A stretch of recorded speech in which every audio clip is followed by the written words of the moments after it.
Então, vamos lá, pessoal. Nossa última aula teórica desta matéria, desta disciplina.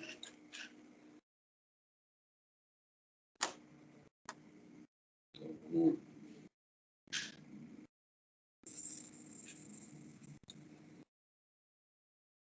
Apareceu para vocês o slide, Instrução Normativa 16 de 2017? Sim. Beleza?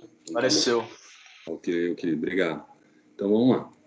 Então, ó, se vocês, a gente está na segunda parte da nossa aula, vocês vão lembrar que na aula anterior nós falamos então sobre objetivos, falamos sobre uma série de questões, né? Falamos praticamente metade da legislação sobre os requisitos, né? Obrigações que devem ser seguidas para a produção de alimentos aqui no Distrito Federal, já que é isso que versa a Instrução Normativa 16 de 2017. Então, falamos, né, sobre o objetivo dessa legislação, falamos sobre o controle de saúde dos funcionários, sobre a parte de exames, né?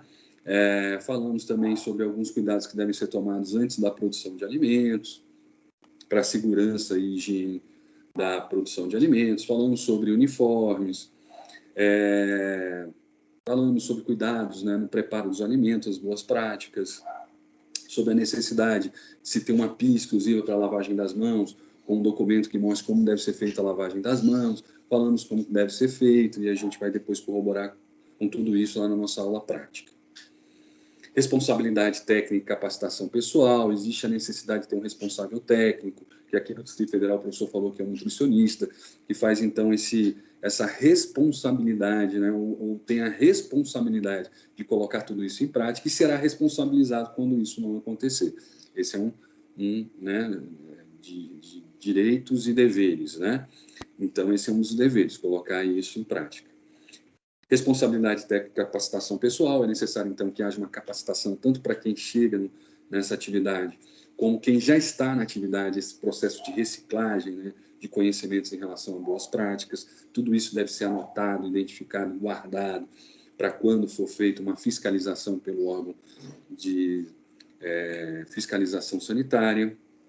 Os visitantes e pessoas que fazem manutenção devem seguir algumas orientações, né, alguns procedimentos e cuidar, né, da sua vestimenta para que não haja nenhuma contaminação. A gente falou um pouquinho sobre isso.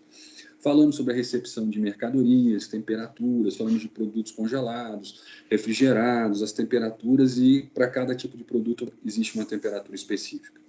Então, falamos sobre isso. Armazenamento de produtos, como deve ser feito, os espaçamentos entre o chão e a matéria-prima, entre a parede e a matéria-prima e o teto e a matéria-prima, para permitir maior ventilação, higienização quando for necessário. A gente falou sobre isso. Como deve ser feito o resfriamento, né, desses produtos, os procedimentos adequados para a armazenagem de produtos. Falamos sobre isso. Bastante coisa sobre material das estruturas de armazenamento, que não devem ser porosas, justamente para evitar que haja o biofilme. Nós vimos o biofilme em momentos anteriores da nossa aula, né? Falamos sobre as temperaturas de armazenamento, tanto de refrigeração quanto congelamento, e o tempo que esses produtos podem ficar sobre essas condições. Também foi isso que a gente falou na aula passada. Exposição à venda, falamos sobre produtos expostos à venda, né?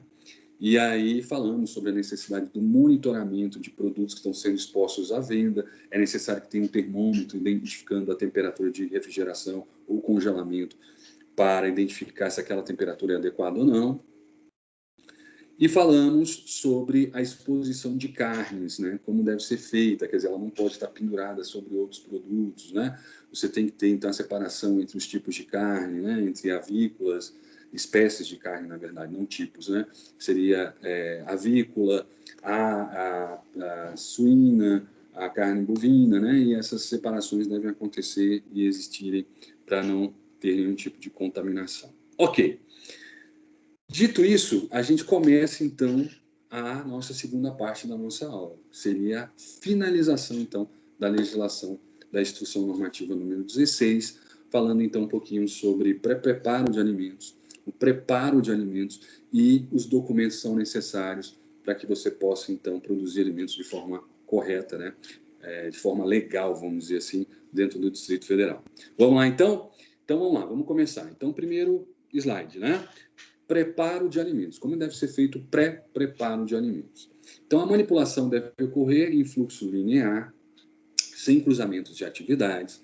A área destinada à seleção, limpeza e lavagem, chamada de área suja, né? Deve ser isolada da área limpa, né?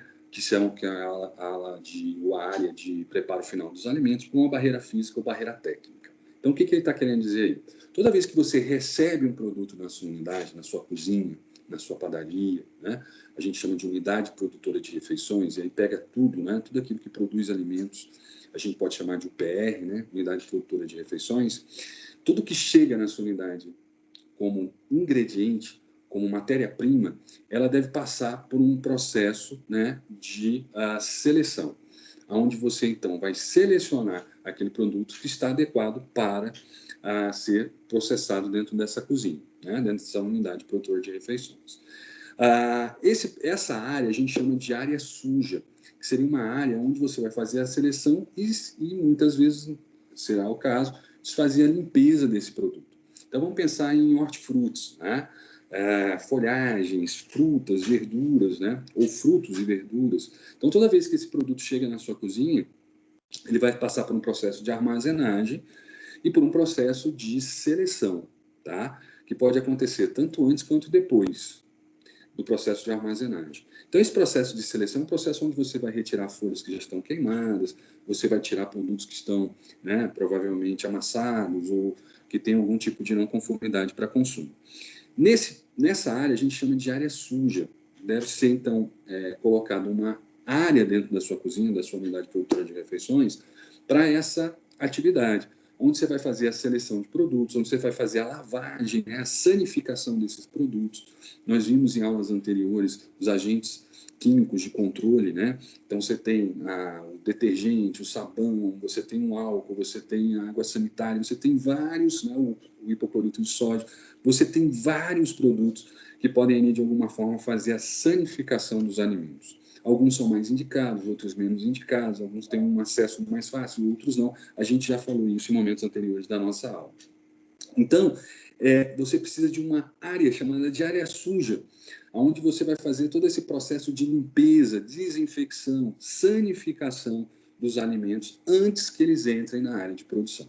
A área de produção é onde você vai fazer a cocção, onde você vai fazer o corte, o fracionamento desse alimento, a gente chama de área limpa, tá certo? É a área de preparo dos alimentos.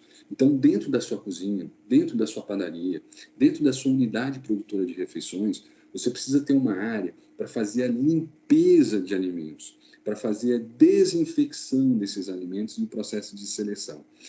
Ela deve ser separada por barreiras físicas ou técnicas. O que quer dizer isso? Barreira física, um vidro, uma parede, né? Algo físico que separe essa área suja da área limpa, ok? Ou uma barreira técnica. Você pode, por exemplo, fazer esse processo na parte da tarde e cozinhar os alimentos na parte da manhã. Ou você pode fazer isso no período da noite e usar o período da manhã e da tarde para a cocção dos alimentos. Isso também é uma barreira técnica. Você tem que evitar que o sujo entre em contato com o limpo, que o produto a ser selecionado não fique junto do produto já processado, já coccionado. É isso que esse slide está dizendo, é isso que a legislação está dizendo, tá certo? Pode ser por área física, então você tem uma área exclusiva que tem uma parede, tem uma porta separando tudo isso, tem um vidro separando tudo isso, ou pode ser uma barreira técnica, onde você vai usar horários diferentes para que no mesmo local sejam feitas atividades diferentes.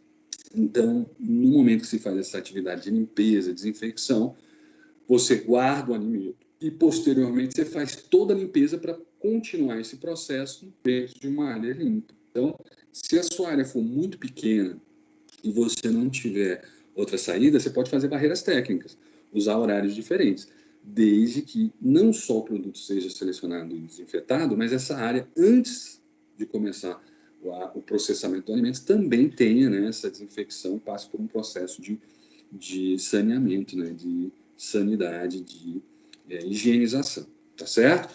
Então, isso se chama barreira técnica e barreira física. Barreira física, né, algum tipo de barreira que impeça o contato do sujo com o limpo. Barreira técnica, a gente pode dizer horários, né? São técnicas que vão impedir que o material sujo entre em contato com o material já processado, o material limpo, certo? Então, é por aí que a coisa funciona. Agora vamos falar do descongelamento de produtos. O descongelamento de alimentos deve ser efetuado segundo recomendações do fabricante. É proibido descongelar alimentos em temperatura ambiente, ou imerso em água, ou sob água corrente. Então, veja só uma coisa. O descongelamento de alimentos ele deve ser feito de forma planejada, com uma certa antecipação. Quando você quer descongelar um alimento muito rapidamente, a gente tende a seguir técnicas que não são seguras, que podem gerar algum tipo de contaminação do alimento. Quais são elas, professor? Por exemplo, você quer descongelar um alimento de um dia para o outro. Então, normalmente, o que a gente faz? A gente tira o alimento do congelador e coloca na pia, né? Por quê? Porque ele saiu de uma temperatura de congelamento e foi para uma temperatura ambiente. Nesse choque térmico, né, nessa amplitude que vai acontecer entre o congelamento e a temperatura ambiente, você tem aí, então, um processo de descongelamento. A água, né, sai do estado sólido, gelo, para o estado líquido, através dessa diferença de temperatura, né, esse aumento de energia. Ok. Se você prestar atenção, o que vai acontecer? Esse descongelamento rápido, né, esse processo, né, de alteração de maior amplitude entre o congelamento e a temperatura ambiente vão promover o quê?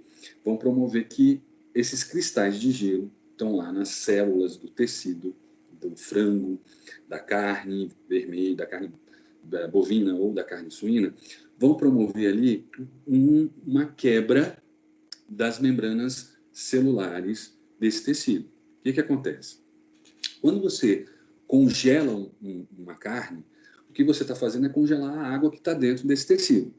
A única coisa que congela, quando a gente faz o congelamento, né, dos alimentos, o que congela não é carboidrato. Carboidrato não congela, proteína não congela, gordura não congela. O que congela? Água, tá certo? Como grande parte desse tecido é composto por água, em torno de 80%, 70%, 60% do tecido muscular que nós utilizamos para fazer os alimentos, as carnes, tem água dentro, o que vai congelar essa substância, é a água, ok? E a água está dentro das células, a gente viu isso lá no começo da nossa matéria. Todo fluido, né, intracelular é composto por 80% dele de água. Então, as células congelam, no sentido da água que está dentro da célula. Elas formam cristais de gelo, ok? Esses cristais de gelo, quando no congelamento, eles estão estáticos. Por quê? Porque você não tem energia neles. Quando eu tiro essa carne do congelador e coloco em cima da minha pia, e aí ela sai de uma temperatura de menos 12, menos 5, menos 18, e entra numa temperatura de 26 graus, 27 graus, 28 graus, né? Que é a temperatura ambiente, o que vai acontecer? A gente vai colocar energia no sistema. Aqueles cristais de gelo começam a girar sobre o próprio eixo. E é dessa forma, através desse giro sobre o próprio eixo, é que o gelo sai da condição de sólido para líquido, ok? Isso acontece diariamente. Quando a gente pega um cubo de gelo e coloca lá também na pia da nossa cozinha, o que vai acontecer é que aqueles cristais que formaram o gelo, eles vão começar a girar sobre o próprio eixo, isso chama-se força cinética, e essa energia faz com que aquelas moléculas que antes estavam congeladas agora fiquem fluidas, fiquem líquidas, né? Essa energia, né, cinética de giro sobre o próprio eixo é que faz, então, com que o gelo vire água, certo? Isso acontece pela aplicação de temperatura. Ele estava a menos 12, agora está a 28 graus. Então, houve aplicação de temperatura sobre aquele sistema. A mesma coisa vai acontecer lá no tecido muscular. Vai acontecer aonde? Na célula desse músculo, tá certo? Dessa carne. E aí, o que vai acontecer? Esses cristais são muito pequenos, que estão lá dentro, né, no ambiente intracelular, vão começar a girar sobre o próprio eixo, e nesse giro, eles começam a destruir aquelas membranas celulares, né? No caso, tanto nuclear, tanto as membranas nucleares, quanto as membranas citoplasmáticas. E aí você tem um extravasamento do meio intracelular para o meio extracelular. O que acontece de forma prática? Talvez você já tenha percebido isso. Você pega uma carne que está lá no congelador, bota na pia da sua cozinha, de um dia para o outro, você vai dormir, na hora que você volta no dia seguinte, o que vai acontecer? Você vai ver que aquela carne está banhada de sangue. Não é isso que acontece? Você vai ver que o sumo da carne, ele sai todo da carne. Por que isso aconteceu? Justamente por isso que o professor está falando.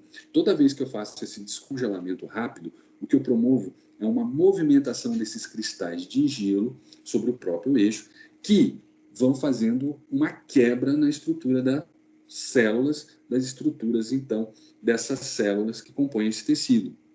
Aquele meio intracelular, que antes estava, obviamente, contido por uma membrana celular, uma membrana plasmática, ela vai ser rompida e vai ser, então, extravasado esse meio intracelular. Ele, então, sai, extravasa para o tecido como um todo. E é isso que a gente vai ver, aquele sangue ali todo no alimento. O que vai acontecer? Primeiro, a carne vai ficar nessas condições por um grande período de tempo. Essas condições querem dizer o quê? O sangue é um meio de cultura fantástico, a gente sabe disso, né? Então, as bactérias que estão presentes ali na sua pia vão entrar em contato com essa carne e vão, de alguma forma, sobreviver porque você tem água e substrato de excelente qualidade para o seu crescimento. Outra coisa que vai acontecer é que grande parte das vitaminas hidrossolúveis vão sair também dessa carne, porque elas vão sair com a água, né? Elas vão estar ligadas com a água, vão sair com a água.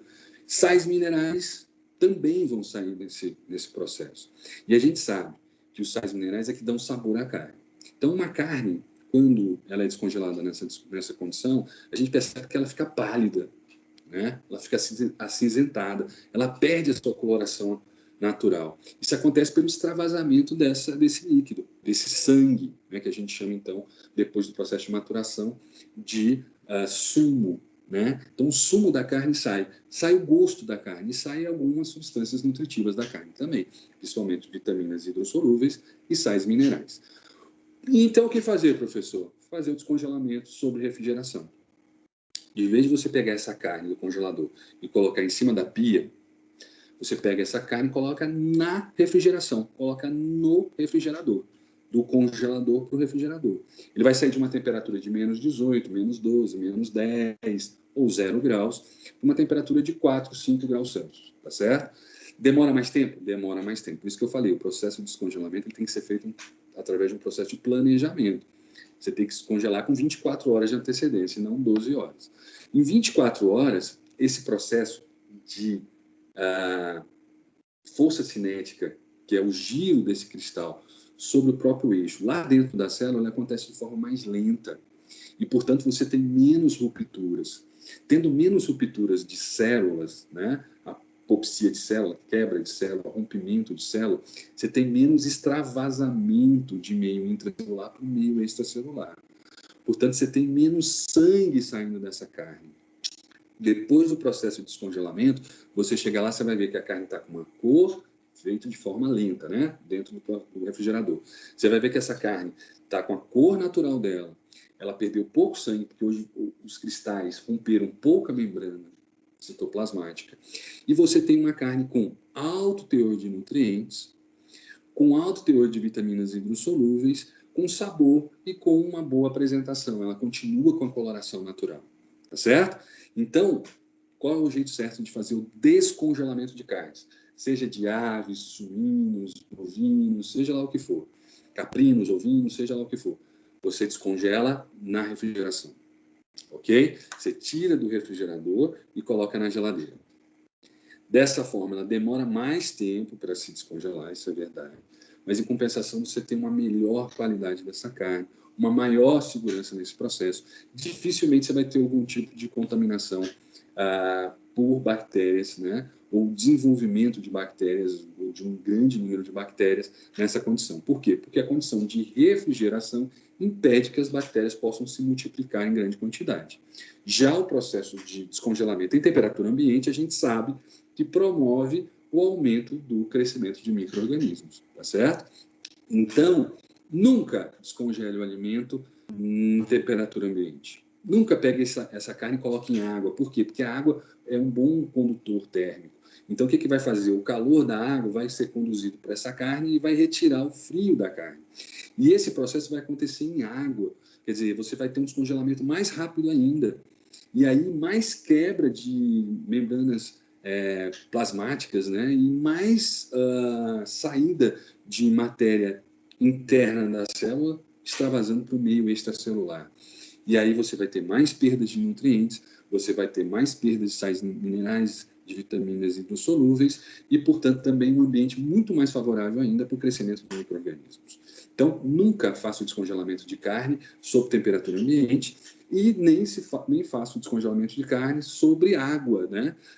Imerso em água, porque aí você potencializa ainda mais esse processo, né, de possível contaminação e de retirada, né, de nutrientes, né, e a retirada de nutrientes desse tecido, né, da carne. Ok?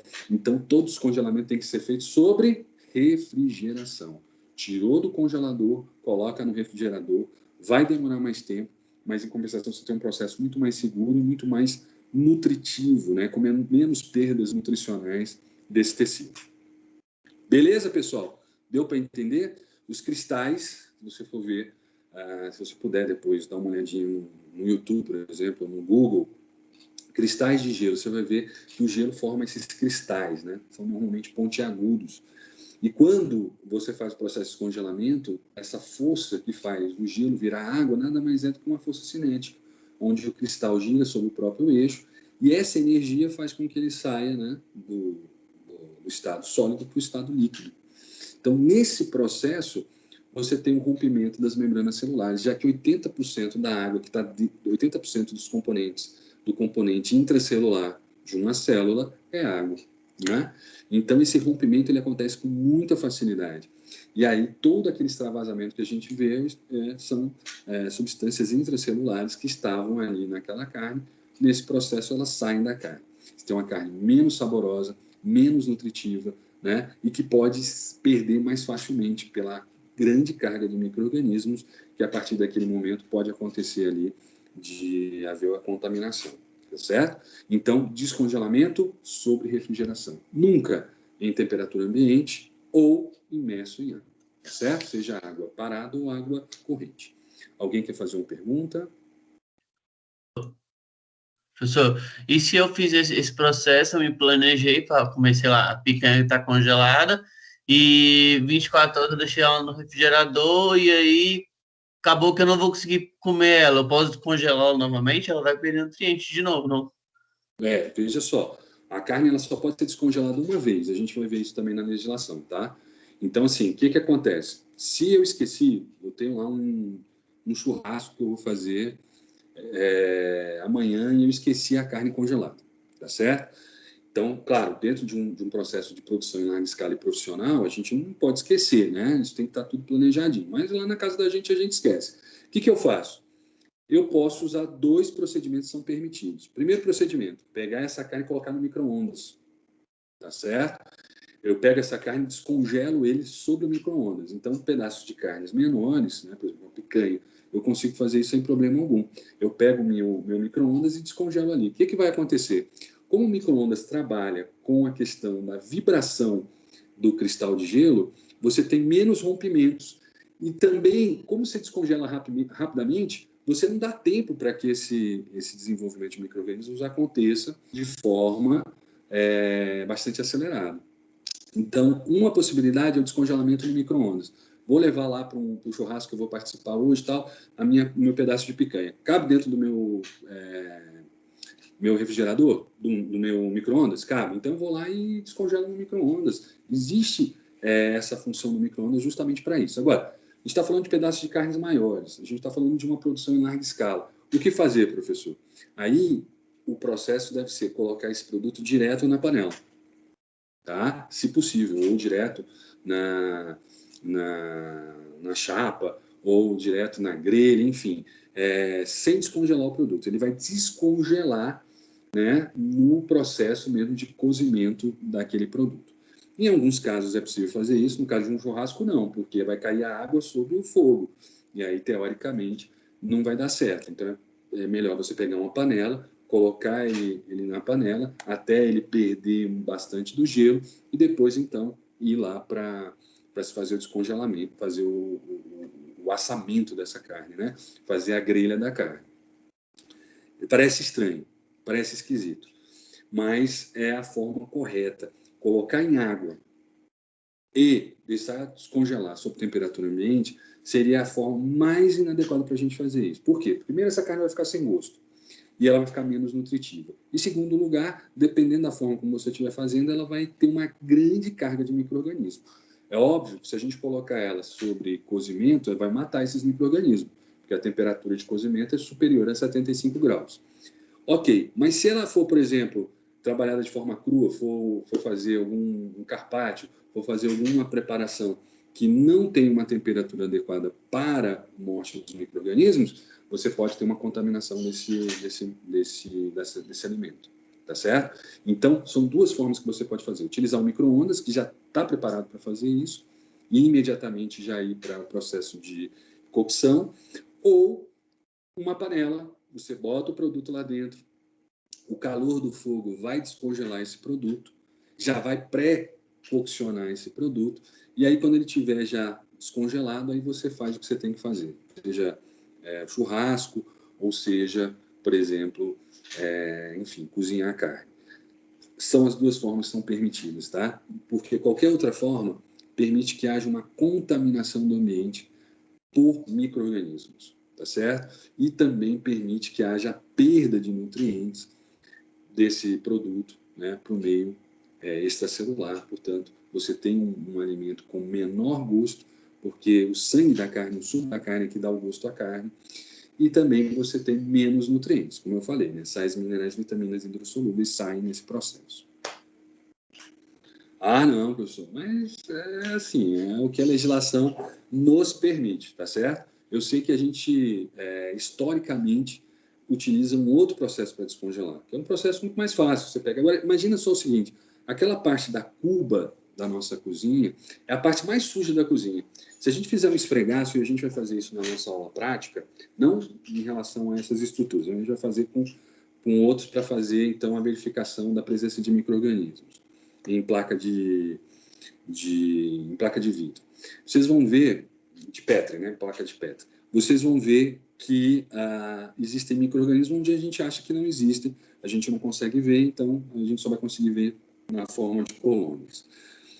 Vocês vão ver, se a gente fizesse um esfregaço do chão da sua cozinha, um esfregaço da pia, da cuba da sua pia, provavelmente você veria que o chão da sua cozinha é mais limpo do que a cuba da sua pia. Por quê? Porque é ali que você faz toda a limpeza.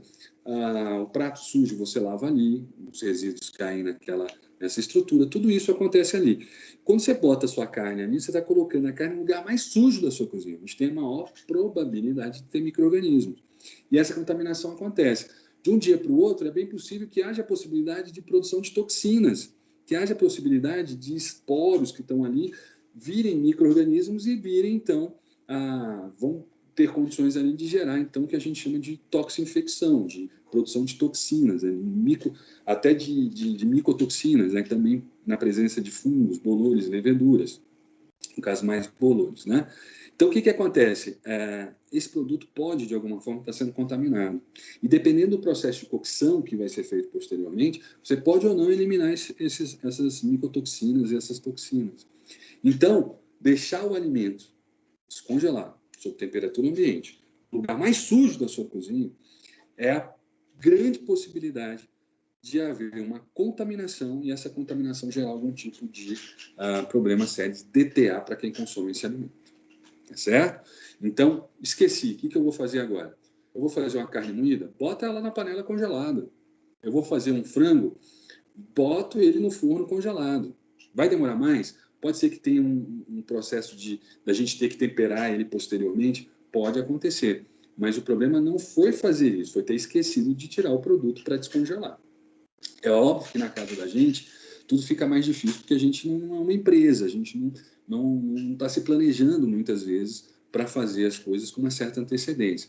Mas em empresas que produzem alimentos em grande quantidade, portanto o risco sanitário é muito alto, porque muitas pessoas vão consumir aquele alimento sob essas mesmas condições, é fundamental que a gente faça esse planejamento. E dentro desse planejamento está a retirada desses produtos em tempo hábil para que haja um descongelamento seguro, que é feito através do processo de descongelamento lento.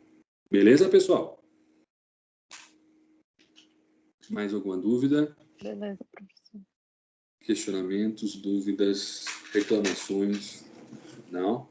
Então é isso, pessoal. A legislação estabelece dessa forma. É óbvio que na casa da gente, a gente não necessariamente precisa seguir tudo isso, mas deveria.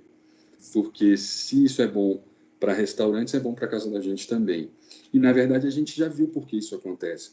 Na nossa aula prática número 1, nós vimos que a temperatura ambiente gera um leve crescimento, né? Gera crescimento. Você imagina locais quentes. Diga, querida. Fala, Renata. Eu tenho dúvida, bom dia, eu tenho dúvida a respeito do micro-ondas, porque minha mãe nunca quis usar o micro-ondas, né? Uhum. A respeito de aquecer, tipo assim, colocar Tupperware dentro. Radiação, essas coisas, né? Isso. Bem, o que a gente tem que lembrar? O micro-ondas, ele é uma onda, né? Portanto, o que acontece? Quando você liga o micro-ondas, o seu micro-ondas libera ondas positivas e negativas, né? Então, ele faz uma alternância entre ondas positivas e ondas negativas. A nossa molécula da água, ela é uma molécula dipolar, né? Ela tem dois polos, um polo positivo e um polo negativo, uma parte polar e uma parte apolar. O que acontece? Quando você solta essa alteração de carga elétrica, a nossa molécula da água faz assim, ó, ela pega ponto positivo, ponto negativo, ponto positivo, ponto negativo, já que, né, ela vai soltando ondas intercaladas positivas e negativas. Então, a molécula da água faz isso assim, ó. Então, ela começa, então, a se movimentar numa velocidade tão rápida que a gente não consegue perceber, que faz o aquecimento do alimento. Então, toda vez que eu pego um alimento, por exemplo, uma farofa, tente fazer isso, pega uma farofa, tem pouquíssima água dentro, né?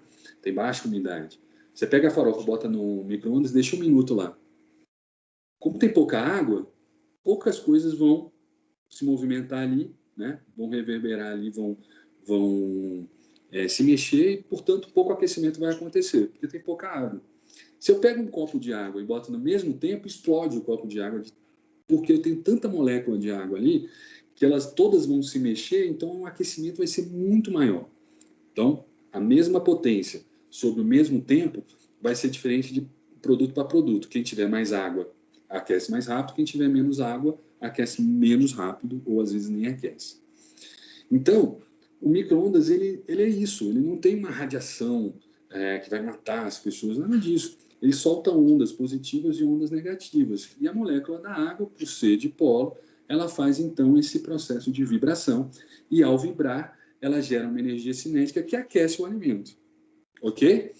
Então, é seguro usar, professor, o micro-ondas? Seguríssimo, não tem problema nenhum. Você pode usar. Agora, tem que ter cuidado com o tipo de material que você leva para o micro-ondas para aquecer. Se ele for refratário, quer dizer, ele fizer com que a onda bata e volte, você pode estar queimando o equipamento. Então, nada de metal, nada que possa, de alguma forma, refletir, pode ser colocado. Você vai queimar o seu equipamento, vai estragar o seu equipamento. Muitas vezes até pode pegar fogo no equipamento, justamente por isso. Porque quando essa onda volta, sem que ela seja captada, ela pode estar aquecendo alguma parte desse seu equipamento que vai, então, explodir, vai de alguma forma quebrar. E também você tem materiais, principalmente à base de plástico, que tem bisfenol ou substâncias semelhantes ao bisfenol, que são substâncias que, quando aquecidas, elas são liberadas no alimento. Então, existem plásticos que não devem ser utilizados nem na nossa casa, para nada, principalmente para micro-ondas. Por quê? Porque quando aquela água que estiver dentro do alimento aquecer o alimento, vai aquecer esse plástico também. E aí você pode ter a liberação do bisfenol ou substâncias semelhantes, que vão, de alguma forma, contaminar o nosso alimento com substâncias liberadas por esse plástico. Então, o que a gente vai fazer? Utilizar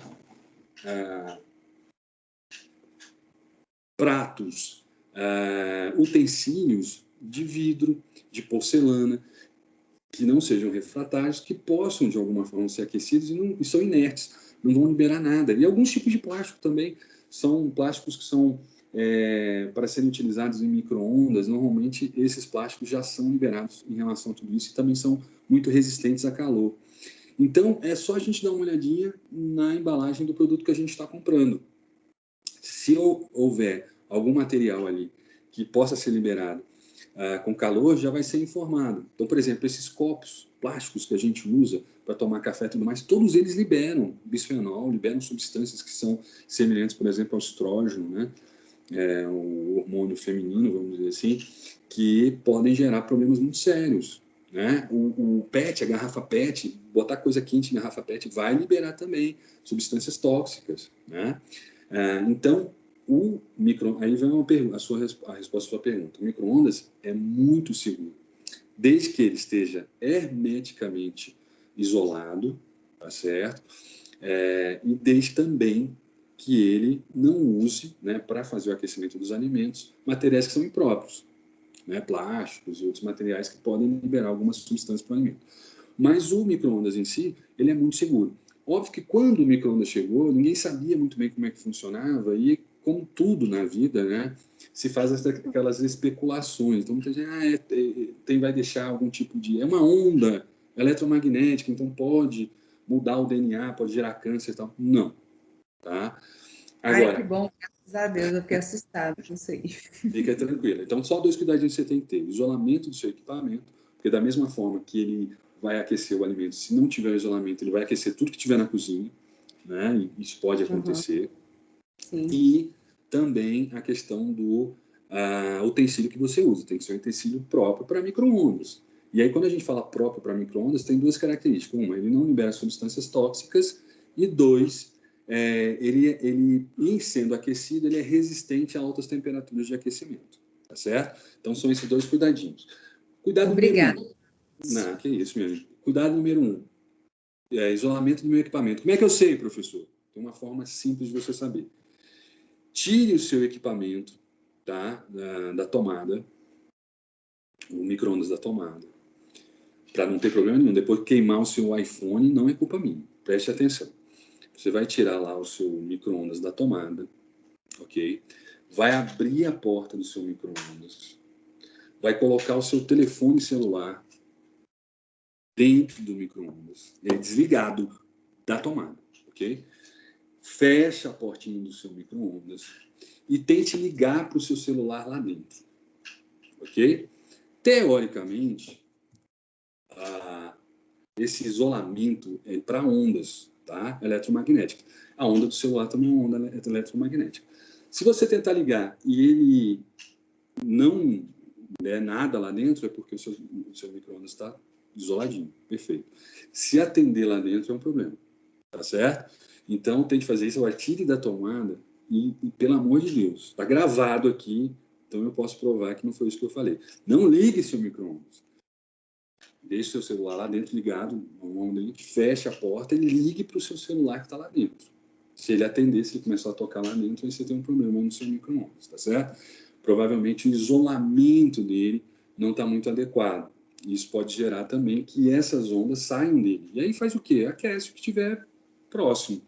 Como ele aquece muito rapidamente, então muitas vezes não tem nenhum problema, mas pode gerar algum tipo de problema. Então é para você saber se seu equipamento está bem isolado ou não. Beleza? Então não ligue. No momento algum eu falei para ligar o micro-ondas com o seu celular lá dentro. Você vai deixar ele desligado, o micro-ondas, seu celular ligado lá dentro, você liga de um outro aparelho, ou de um aparelho fixo ou de outro celular, para o seu número para ver se ele toca lá dentro. Se tocar lá dentro, você tem algum probleminha no seu micro-ondas. Ele pode estar permitindo que o isolamento dele não está muito adequado, não está muito legal. Entendeu, moçada? É uma forma da gente ver isso. Então, são esses 2 cuidados. Se ele está bem isolado.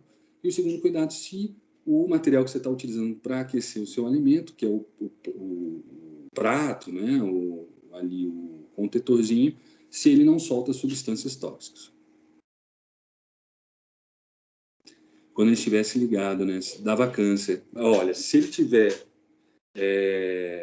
um problema de isolamento, ele vai aquecer você também, né? De alguma forma. Ele pode gerar um aquecimento em você também. Mas gerar câncer é mais fácil o celular gerar câncer, né? Se a gente for pensar, o nosso celular, qualquer celular, para passar informações e receber informações, são campos eletromagnéticos, né, que passam pela nossa cabeça e tudo mais. Não fazem isso, tá? A gente coloca próximo do nosso corpo e tal. Não fazem isso. O micro-ondas, menos ainda. Então, se for para pegar câncer em termos de ondas eletromagnéticas, o celular é muito mais perigoso do que o nosso micro-ondas, tá? O micro-ondas, ele apenas vai aquecer, vai vibrar moléculas de água em alta intensidade, e é isso que gera o aquecimento do alimento. Normalmente, isso acontece em tempos muito pequenos, né, que não geram grandes problemas para ninguém. E o próprio material do micro-ondas, mesmo com perda de algum tipo de isolamentozinho, ele ainda vai ser altamente efetivo para impedir que qualquer problema aconteça. Então, fiquem tranquilos, tá? O uso de micro-ondas, a gente usa micro-ondas há quase 30 anos e a gente não consegue fazer nenhuma associação direta de doença por enquanto, tá? Pode ser que no futuro aconteça e aí tudo aquilo que a gente está falando aqui perde sentido, mas hoje é um equipamento tão seguro quanto o fogão. O fogão você se queima, o micro-ondas não, tá certo? É mais perigoso você usar uma faca do que o micro-ondas. Agora, é óbvio, se você ficar de frente para o micro-ondas e você botar um equipamento ali, que tem um material que tenha refração, seja refratário, isso vai poder queimar o micro-ondas, ele pode até explodir, é um problema.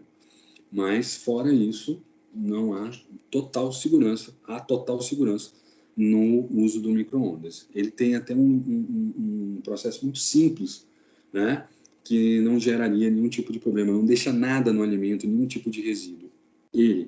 O material, se for plástico, deixa. Se você aquecer uma garrafa PET, ela vai soltar um bocado de material tóxico no alimento que está ali dentro, certo? Então, esse é um cuidado que a gente tem que ter.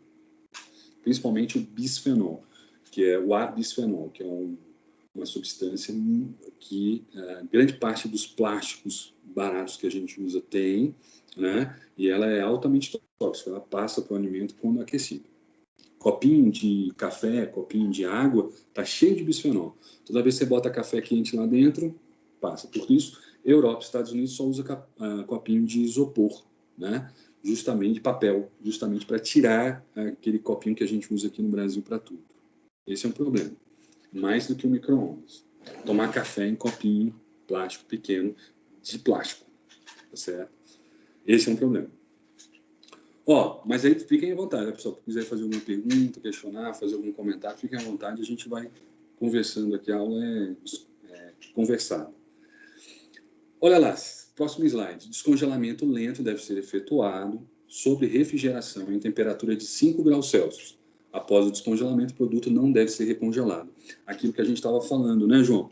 Depois que você descongela o alimento, ele não pode ser recongelado. Por quê? Quando você descongela o alimento, você já tem ali uma possibilidade de perda de nutrientes e você também já tem a possibilidade de uma certa insegurança no sentido de contaminação. Se você descongela o alimento, não vou usar, e congela ele novamente, esse tempo de descongelamento provavelmente vai gerar uma maior perda, né, de nutrientes e também uma maior possibilidade de contaminação. Então, descongelar o alimento 2 vezes possibilita, então, que esse alimento se perca com muita facilidade. O Professor, tempo dele vai ser menor. Diga, querido. E eu descongelei ele e deixei na geladeira. Aí passou 24 horas, ele já tá bom para uso e tudo. Aí até quantos dias na geladeira ainda dá? Uma semana? Se você... Vamos ver isso agora. Vou mostrar para você agora. Se você descongelou o produto, né? O produto está descongelado. Quer ver? Vamos lá. Tá aqui, armazenamento de produtos resfriados. Vamos ver, panificação, verduras, leites. Aqui, se você descongelou o alimento, ele está descongelado. Quanto tempo ele pode ficar na geladeira? Aqui, é só ler aqui no nosso slide. Está aqui, deixa eu ver se eu consigo botar aqui carnes. Não sei se vocês estão conseguindo ver aqui, Aí, pronto. Chegamos aqui, pronto. Carnes bovinas e suínas, aves, entre outros, e seus produtos manipulados crus, até 4 graus Celsius, tem validade de 3 dias na geladeira. Então, uma carne que foi descongelada e fica na geladeira, quanto tempo, professor, essa carne descongelada pode ficar na geladeira sem que ela estrague? 3 dias. Tá certo? Ela pode ficar até um pouco mais? Eu acho que ela resiste até uns 5 dias. Mas a legislação é muito rigorosa. Então, ela só permite 3 dias. justamente para evitar, né? Entendi. Eles deixam essa margem justamente para não dar problema. Você que trabalha com isso, né, João? Você sabe que a legislação é muito rigorosa e às vezes até rigorosa demais. Mas tudo bem, isso é para a segurança de quem consome o alimento. Na nossa casa, a gente sabe que até 5 dias, tranquilamente, ela fica ali sobre refrigeração, sem ter grandes problemas. Porém, a legislação estabelece 3 para toda e qualquer segurança que a gente puder ter, tá certo? Então, descongelou o alimento. Não vou usar agora? Quanto tempo eu posso deixar ele na geladeira? 3 dias, tá certo? É o que a legislação nos permite. Aí depois usar, né? Ou se não for usar, aí tem que ser descartado. Mas seria mais ou menos essa a ideia. Tranquilo? Professor, Oi, querido. depois da gente preparar a carne, né, e separar ela em porção. No caso, por exemplo, eu costumo muito fazer assim, eu preparo de uma vez e boto ela numa bacia e deixo meio que ela no refrigerador, né? Isso. Tem problema ficar tirando, aí você tira a parte que você quer comer, bota de novo? Não tem problema, desde Não, que né? você faça isso durante 3 dias, tá? Só 3 dias. O que acontece? Ah, Pelo só que 3 dias? pelo que eu entendi, você está falando o Vixe, seguinte, Maria, não sei como é que eu não morri, então. Não, mas calma, vamos lá. Vamos ver se eu entendi direitinho. Você compra a carne refrigerada, certo? Por exemplo, hoje em dia a gente tem 2 tipos de carne que são vendidas. As carnes congeladas e as carnes refrigeradas a vácuo, não é isso? Então, você compra lá uma carne refrigerada a vácuo, você não deve congelar a carne. Você tem que refrigerar essa carne, ok? E ela fala a carne refrigerada a vácuo, ela fala que pode ser consumida até 15 dias sob essa condição. Então, ela refrigerada, carne refrigerada. Ela depois de pronta? Não, ela crua. Tá? Entendi. Você comprou lá no supermercado. Aí você falou assim, professor, mas você acabou de falar que são 3 dias. Mas lembre-se que ela está no vácuo. Então, a carne refrigerada na embalagem a vácuo, ela pode ficar 15 dias na geladeira. Por quê? Porque ela está a vácuo. Qualquer micro-organismo patogênico ou deteriorante, nessas condições, precisa do oxigênio para gerar essa sua atividade. Se ele não tem oxigênio, essa carne vai ficar durante 15 dias lá, numa boa, sem problema. Carne refrigerada a vácuo crua, ok? A carne congelada, comprou, você já bota no congelador. Ela fica 90 dias lá no congelador, não tem problema nenhum. Agora, você pegou a carne, tirou, descongelei essa carne, tirou essa carne da embalagem a vácuo, aí você tem 3 dias para utilizar, ok? Crua, carne crua. 3 dias para utilizar a carne crua. Vamos dizer que você está me perguntando o seguinte, eu fiz uma carne, né, descongelei Eu já preparei ela toda, já deixei ela toda preparada. Cozinhei essa carne. Quanto tempo o senhor pode ficar na geladeira? Aí a legislação também diz isso para a gente, tá bom? Nós vamos mais aqui para frente. O professor vai mostrar para você. Se eu não estou enganado, eu vou mostrar isso aí para vocês. Se eu não estou enganado, ela pode ficar 5 dias sobre essa condição, tá bom? Mas a gente vai falar sobre isso, tá, Carlos? Então, quando a gente chegar lá, daí eu vou te lembrar, vou falar, tá vendo aqui? Mas são 5 dias, tá? Então, você pegou a carne, descongelou, preparou essa carne, fez lá o churrasco. Tá. Aí sobrou. Vou botar na geladeira. Vai botar na geladeira? Você pode tirar todo dia um pouquinho e botar na geladeira de novo. Veja, você não está descongelando a carne, você está tirando da refrigeração. Sim, é isso que eu faço. E voltando. Eu preparo a carne moída e aí toda vez quando eu vou fazer alguma refeição, alguma coisa, eu vou tirar a quantidade que eu como e congelo de novo. Exatamente. Então veja, ó. Então vamos lá. Quando você faz o procedimento de cozinhar a carne toda e fracionar ela e colocar no congelador, a gente está usando a ideia da carne congelada. Então, ela pode ficar nessas condições até 15 dias, sem problema algum. 30 dias, desculpa, sem problema algum. É o que a gente vai ver. A carne processada, congelada 15 dias. Você não pode fazer o seguinte, é tirar essa carne, descongelar essa carne, usar uma parte dela e congelar novamente. Aí, quando você descongelar, ela já vai vir com gosto ruim. Por quê? Porque nenhum produto pode ser descongelado e congelado novamente. Então, o que você tem que fazer? Você tem que fracionar isso. Ó, vou usar isso aqui na segunda, isso na terça, isso na quarta. Que deve ser o que você faz. Vou usar isso aqui na segunda, na terça, na quarta, na quinta e na sexta. Aí você coloca lá 7 potinhos lá para congelar. Chegou, pega de segunda, usei, O que sobrar, eu vou congelar novamente? Não faça isso, porque quando você descongelar, é bem provável que você vai perder muito rapidamente ele. O que eu faço? Bota na refrigeração. Estava congelado, usei o que eu pude usar, o resto eu boto na refrigeração. Aí você tem 3 dias para usar esse produto sobre refrigeração. Deu para entender? Então, fiz, congelei, 30 dias para usar. Ele congelado. Está lá no seu congelador, tem 30 dias. Descongelei, sobrou, boto na geladeira. Aí, sobrou, bota no congelador? Não. Porque se você botar no geladeira, quando você for descongelar novamente, ele vai se perder. Bota na geladeira. 3 dias. Aí até 3 dias. Até 3 dias, tá bom? 15 dias para congelar, 3 dias para usar na geladeira. Beleza, então. Beleza pura? Valeu, professor. Obrigado. E mais alguma coisa, moçada? Vai perguntando aí, galera. Eu vou falando aqui, se vocês tiverem alguma dúvida, a gente vai conversando. Ok, então... Então, o descongelamento lento seria o quê? Você pegar esse produto, descongelar sob temperatura de refrigeração, até 5 graus Celsius, tá certo? E, depois que eu descongelei, nunca congelar novamente o alimento, seja ele já processado ou cru ainda. Porque o processo de descongelamento, aquelas outras 24 horas que a carne vai passar na geladeira, como ela já tem uma carga microbiana, ela provavelmente vai se perder. Né? Mesmo que ela ainda esteja com gosto bom e tudo mais, cheiro legal, se você for guardar ela na geladeira novamente, ela vai se perder.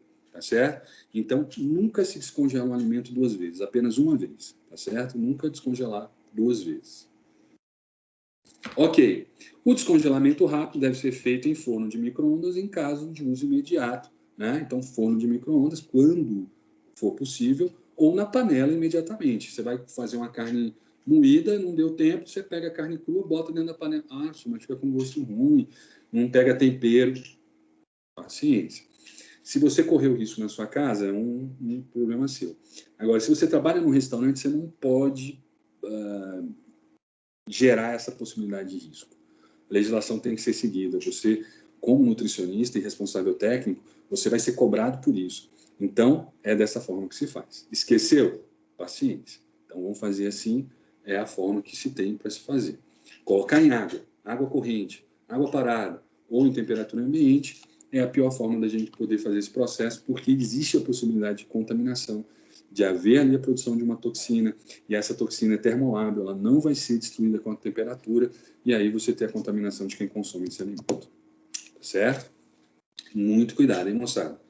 Olha aí a responsabilidade. Preparo do alimento. Vamos falar agora do preparo do alimento. A cocção é a etapa onde os alimentos são submetidos ao tratamento térmico por um tempo determinado ao produto, devendo atingir no mínimo 70 graus por 15 minutos, 70 graus Celsius por 15 minutos, em todas as partes do alimento, ou 74 graus Celsius, né, que aí a gente já elimina. Isso nós vimos lá na nossa aula prática 1, se vocês lembram disso. Tinha um grupo que a temperatura era acima de 65 graus, se eu não me engano, e a gente viu uma estabilidade no processo de crescimento desses micro-organismos. Por quê? Por causa da temperatura. Temperaturas superiores a 65, 74 graus Celsius matam todos os micro-organismos patogênicos e deteriorantes presentes no alimento. Tem gente que lava a carne antes de usar, professor. É um bom e um mau processo. Em termos de microbiologia, ele vai tirar um pouco de provavelmente ali algum tipo de gosma que possa ter pelo processo de deterioração, possa limpar um pouco em termos de sumo da carne, mas tanto na questão microbiológica quanto na questão nutricional, você não tem diferença nenhuma, tá certo? No caso dos microelementos, a água vai tirar só os micro-organismos superficiais. Aqueles que estão internos continuariam produzindo suas toxinas sem problema algum.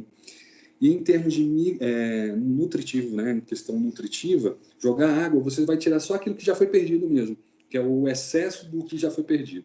Os nutrientes continuam lá presentes. Então, jogar uma água para tirar ali um excesso de sangue e tudo mais, é um procedimento que é inócuo em relação à questão nutricional e em relação à questão microbiológica. Mas eu acho que em termos de visual e de organização é uma coisa que pode ser feita sem problema algum, tá? Então, não faz nem bem nem mal. Mas em termos de limpeza mais grossa e tal, acho que tem um certo sentido. Você tirar aquele sangue que fica da embalagem, muitas vezes uma carne está a vácuo, né? Então o sumo fica ali, quando você tira a carne ainda está um pouco suadinha. Então você faz ali a limpeza, você tira a sujidade pós-maiores. Os micro-organismos deteriorantes e patogênicos que estão entremeados entre as células, obviamente eles não vão sair. E nem também os nutrientes que estão no tecido, também não vão sair. Só aquela parte mais externa, que já foi perdido mesmo. Na hora que você botar na panela, botar no fogo para fazer alguma coisa, elas já estariam fora mesmo, já não seriam utilizadas. Não sei se eu respondi. Assim, não é nem um absurdo, nem um grande problema, mas é totalmente pouco producente no sentido de matar micro-organismos, entendeu? É indiferente, ele vai basicamente não fazer nenhum grande efeito sobre o processo, entendeu? Mas assim, eu normalmente faço. Quando está muito sujo de sangue, você tirou da embalagem, às vezes é uma carne ali resfriada e tal, tá um pouquinho de sangue, a gente joga ali só para, né, o frango, a gente faz muito isso e tal, mas isso aí, efeito em relação à toxicidade, a micro-organismos, é muito pouco relevante. Tá certo? Pode ser feito, sem problema.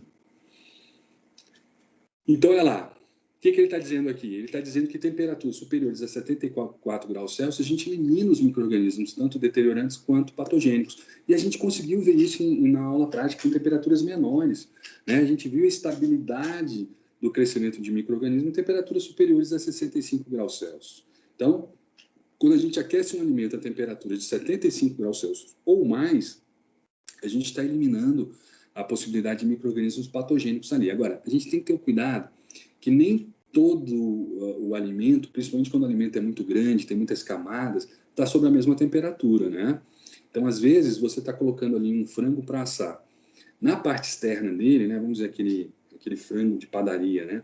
Na parte externa dele, a temperatura pode estar 100, 150, 180 graus.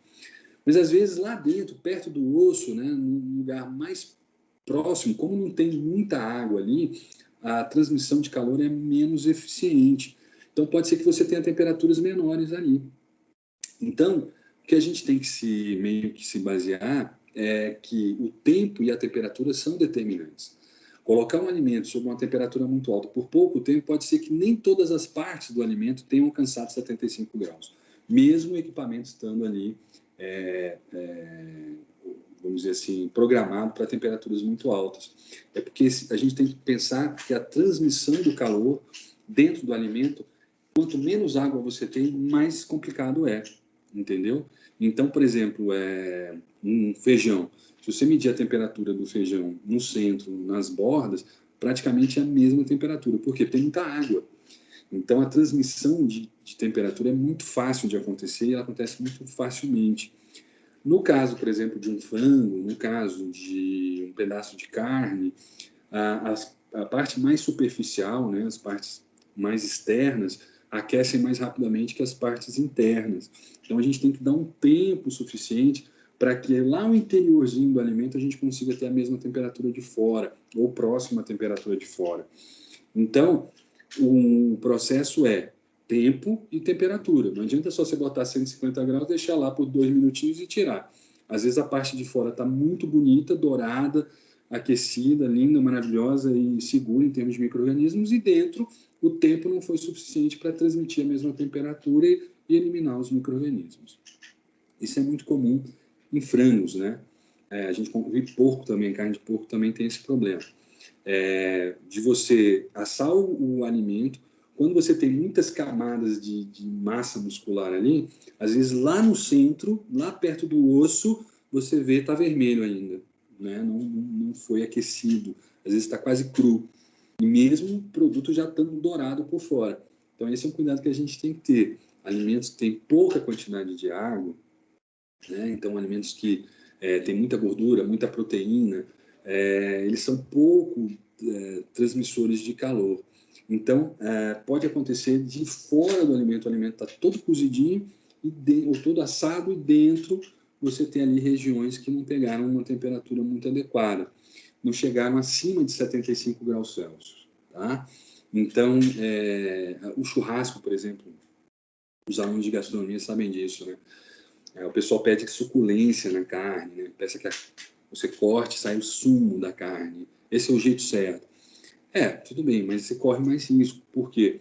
Aquela parte que está vermelha ainda, ela não atingiu 75 graus Celsius. Então, se houver ali uma contaminação por micro-organismo, ele vai continuar. Ou ele vai ter dado condições para que ele mesmo, lá na chapa, mesmo lá na grelha, ele cresça ali dentro, porque a temperatura dali é muito menor do que 75 graus Celsius. Quando aquela parte de dentro fica cinza, aí a gente tem a noção de que ela atingiu temperaturas superiores a 75 graus Celsius, tá? Então, assim, é claro que cada um gosta da forma que acha melhor, o alimento é muito subjetivo, mas em termos de segurança, comer uma carne sangrando, ainda com muito sumo, ela pode gerar um risco de contaminação, porque aquele sumo quer dizer que aquela parte da carne não atingiu temperaturas seguras que possam eliminar micro-organismos. E aí a gente está falando de 75 graus Celsius, tá certo? Então, cuidado, a gente só pode dizer isso. Mas a gente sabe, né, que gastronomicamente, a carne tem que ter aquele sumo, né? Tem que estar com aquele... eu prefiro bem passado. Então, se me perguntarem, sempre bem passado, para não correr nenhum risco. Independente de gosto, né? Mas em termos de segurança alimentar. Beleza, moçada? Por quê? Porque aquele cinza quer dizer que nós atingimos temperaturas iguais ou superiores a 75 graus Celsius. Isso já é uma certa segurança. Então, olha lá, vamos falar um pouquinho sobre frituras, né? Então, a cocção por frituras deve atentar ou atender os seguintes requisitos. Óleo e gorduras utilizados nas frituras não devem ser aquecidos sob temperaturas superiores a 180 graus Celsius, né? E quando aquecidos, encontrar-se numa faixa entre 160 a 180 graus Celsius. A tolerância deve ser até 190, mas nunca passar disso. Por quê? Nós vamos ver na nossa aula de óleos e gorduras, né, lá em FCA, que óleos e gorduras normalmente estão ali sobre uma estrutura que se chama triglicerídeo, tá certo? Então, triglicerídeo é uma molécula de glicerol ligada a duas moléculas de ácidos graxos. Essas moléculas de ácidos graxos, quando aquecidas sob temperaturas superiores a 180 graus, elas fazem a quebra dessas ligações, liberando o glicerol e liberando os ácidos graxos no líquido, né, no fluido. O que vai acontecer? Se a gente aquecer mais e mais e mais essa estrutura, o glicerol, que é um álcool, ele queima. E aí, eu não sei se vocês já viram um óleo queimado, né? Um óleo queimado é o seguinte, você aquece o óleo, aquece, ele começa a sair ali uma fumacinha. Logo depois que sai a fumaça, ele começa a gerar uma espuma e aí essa fumaça se intensifica. Essa fumaça é tão tóxica que a gente não consegue nem ficar perto de tanta toxicidade que essa fumaça solta, né? Então, ela solta realmente uma substância que se chama acroleína. A acroleína é uma substância altamente tóxica, tanto que a gente não consegue ficar perto. Você, quando cheira essa substância, você já sai de tanta intoxicação. E o que acontece? Então, é nesse momento que o óleo se acidifica pela presença de ácidos graxos ali, né? Uma alta concentração de ácidos graxos. E isso é altamente cancerígeno, né? Principalmente porque se tiver também alguma substância ali sólida, você tem a liberação de radicais livres. O professor já falou, radicais livres são elétrons, né, que são superexcitados. Eles saem, né, da sua linha, né, do seu campo de espaço, né, da sua órbita. E aí eles vão, de alguma forma, gerando desemparelhamento de outros elétrons de outros tecidos, né, formando o que a gente chama de envelhecimento celular. A célula vai se desgastando por esse processo. Nesse sentido, o óleo queimado tem essa característica, né? Ele vai possuir ali substâncias extremamente cancerígenas, pela alta concentração de radicais livres formados e pelo aquecimento do glicerol, que vira uma substância ácida, que vira uma substância tóxica chamada acroleína, tá? Ela, quando é volatilizada, ela é altamente tóxica, a gente já percebe, mas às vezes ela não está volatilizada e a gente consome o alimento que entrou em contato com esse óleo. e aí esse é o grande problema, né? Não sei se vocês já viram lá em pastelaria, a borra que se forma no fundo, aquilo ali, quanto que não foi aquecido, em qual temperatura, por quanto tempo. Então chega a estar carbonizado, aquilo ali é puro radical livre. Quando você entrar em contato com o alimento que você consumir, ou ele mesmo já tiver, você entrar em contato com ele diretamente, ele vai desemparelhando ali suas células, gerando uma série de problemas, né, de caráter mesmo elétrico, mesmo de desemparelhamento de elétrons, de quebras de membrana celular e apopsia de célula. Tudo isso, de alguma forma, gera o que a gente chama de envelhecimento celular, gera morte celular do tecido. Ou pode gerar também a modificação do DNA, isso também é possível, gerando, então, a possibilidade de câncer, né, e, enfim, de um desajuste, né, no crescimento daquele tecido. Então, esse é o cuidado que a gente tem que ter, tá, moçada? Então, óleos não podem ser aquecidos a temperaturas superiores a 190 graus e a gente normalmente pede que eles sejam utilizados durante 3 vezes só, tá? Por 3 vezes. Não está na legislação, não é obrigatório, mas é um conselho técnico, né? Se reutilizar o óleo pelo menos 3 vezes quando ele é aquecido. Óbvio que quem trabalha com restaurante sabe disso. Se você frita peixe, aquele óleo não serve mais para nada, porque tudo que você fritar com ele vai ficar com gosto de peixe. Então, normalmente, se usa menos de uma vez, se usa menos de 2 vezes o óleo em grandes restaurantes, justamente pela questão de se deixar resíduo de sabor, né, sensorial. Mas, tecnicamente, se aquecer o óleo mais do que 3 vezes seria ruim, porque você já pode estar promovendo uma grande concentração dessa desassociação do glicerol com ácido graxo, uma liberação de ácido graxo em grande quantidade da proteína também presente nessa substância. Proteína, o glicerol aquecido, né, se transforma em uma substância altamente tóxica, como a gente já falou. Beleza? Então, esses são os cuidadinhos que a gente tem que ter, tá certo? Por legislação, utilização de ovos.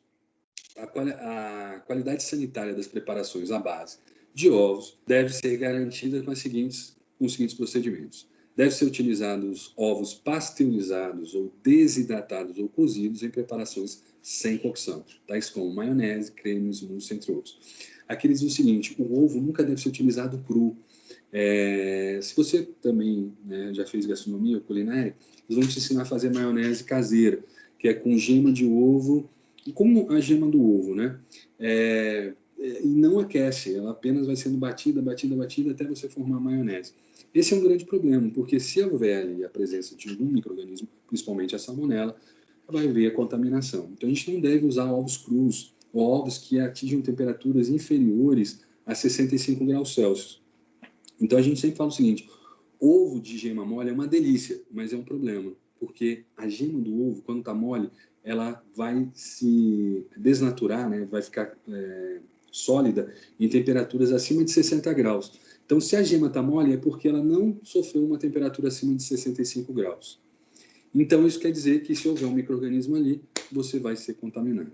Então, ovos de gema mole, a gente só come quando a gente tem a certeza que esse ovo não está contaminado.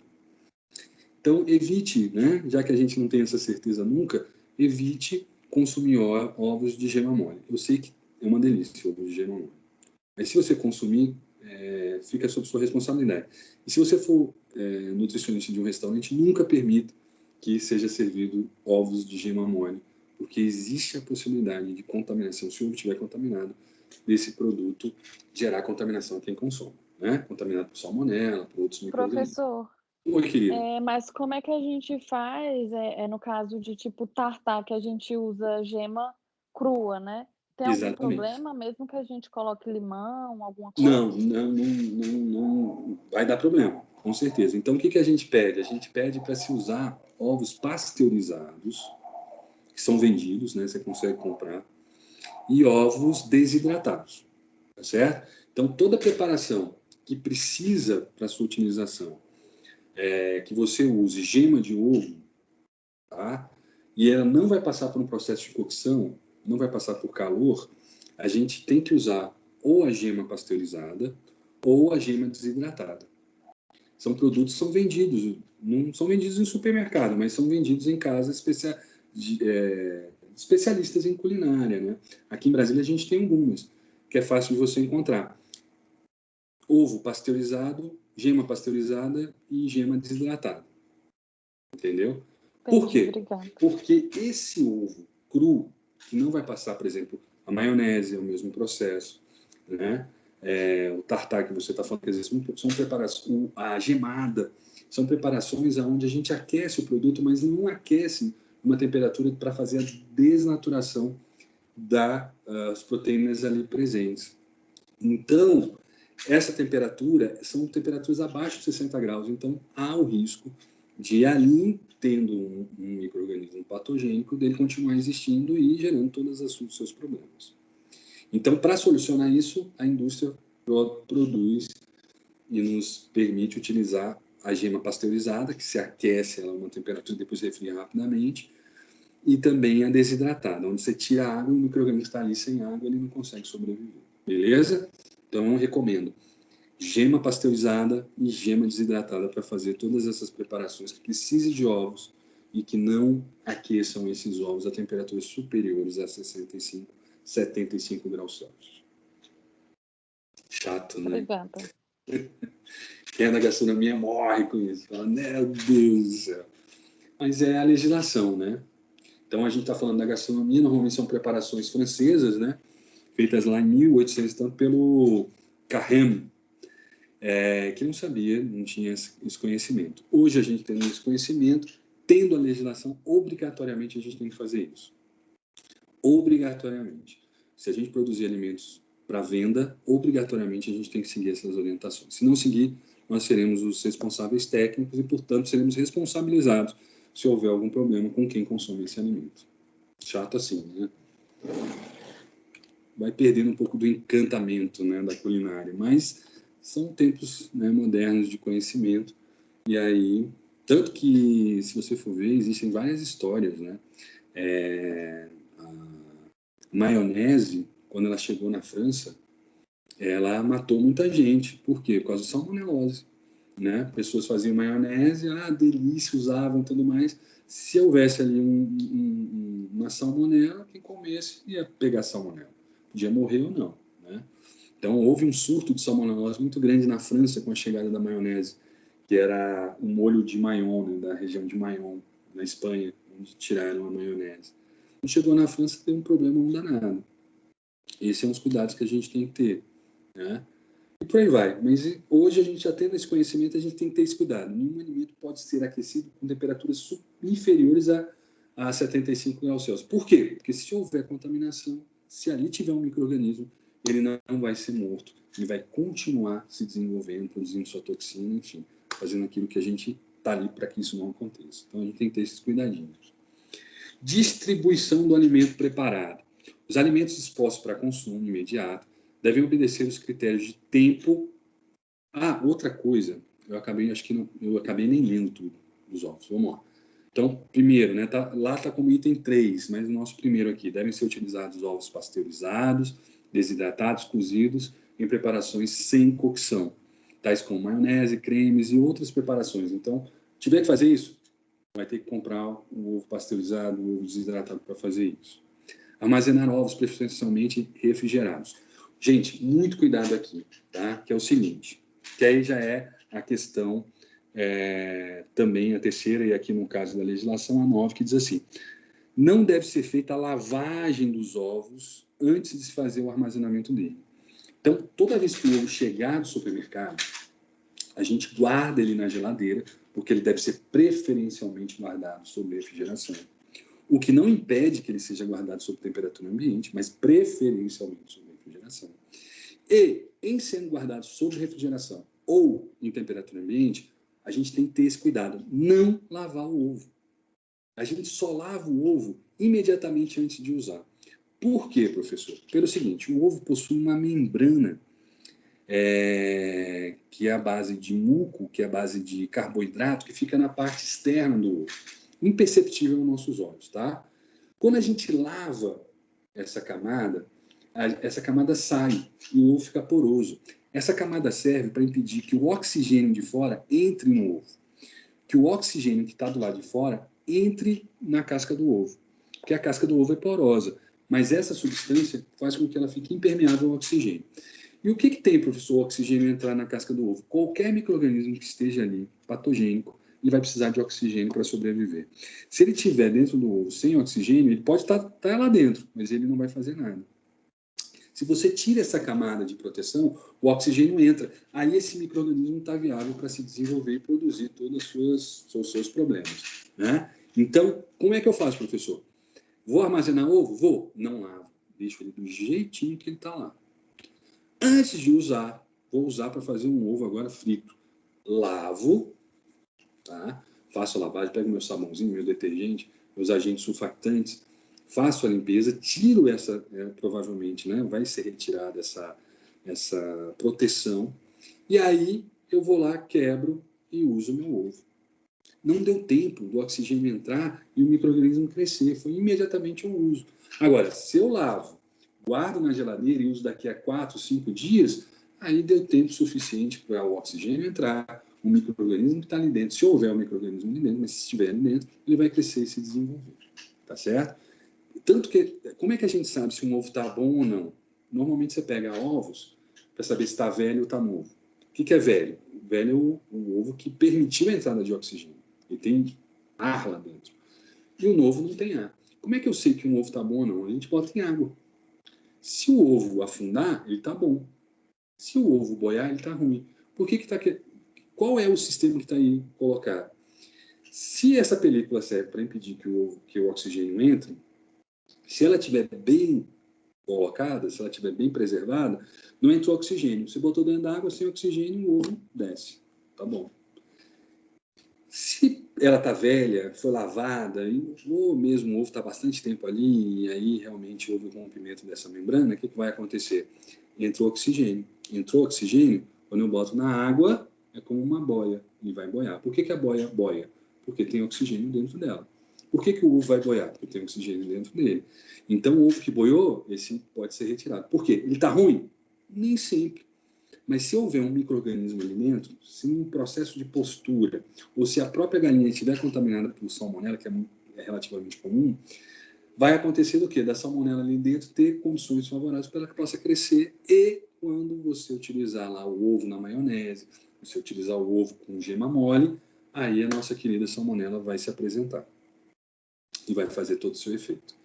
Tá certo? Mas e aí, professor, se eu pegar esse ovo e botar em temperatura muito alta ali, e aí o que acontece? Aí você mata a salmonela, né? Mas esse é um cuidado que a gente tem que ter. Então, o ovo, guardar preferencialmente sob refrigeração, o que não impede ele estar em temperatura ambiente, mas preferencialmente sob refrigeração, e antes de usar, se lava. Nunca antes de guardar. Nunca se lava o ovo e guarda na geladeira. Se tira ele, lava e se usa imediatamente. Vamos perguntas.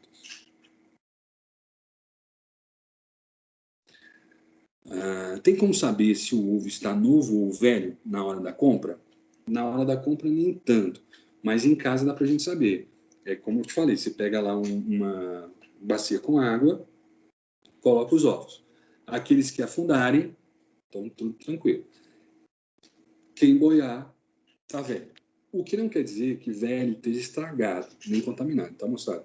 É apenas que houve a possibilidade de entrada de oxigênio. Isso quer dizer o quê? Se ele estiver contaminado, a contaminação vai crescer e vai gerar uma DTA. E quer dizer também que ele está velho, que ele já passou do tempo dele e ele já está possibilitando ali o processo de degradação de proteínas ali dentro, reação de Stickler.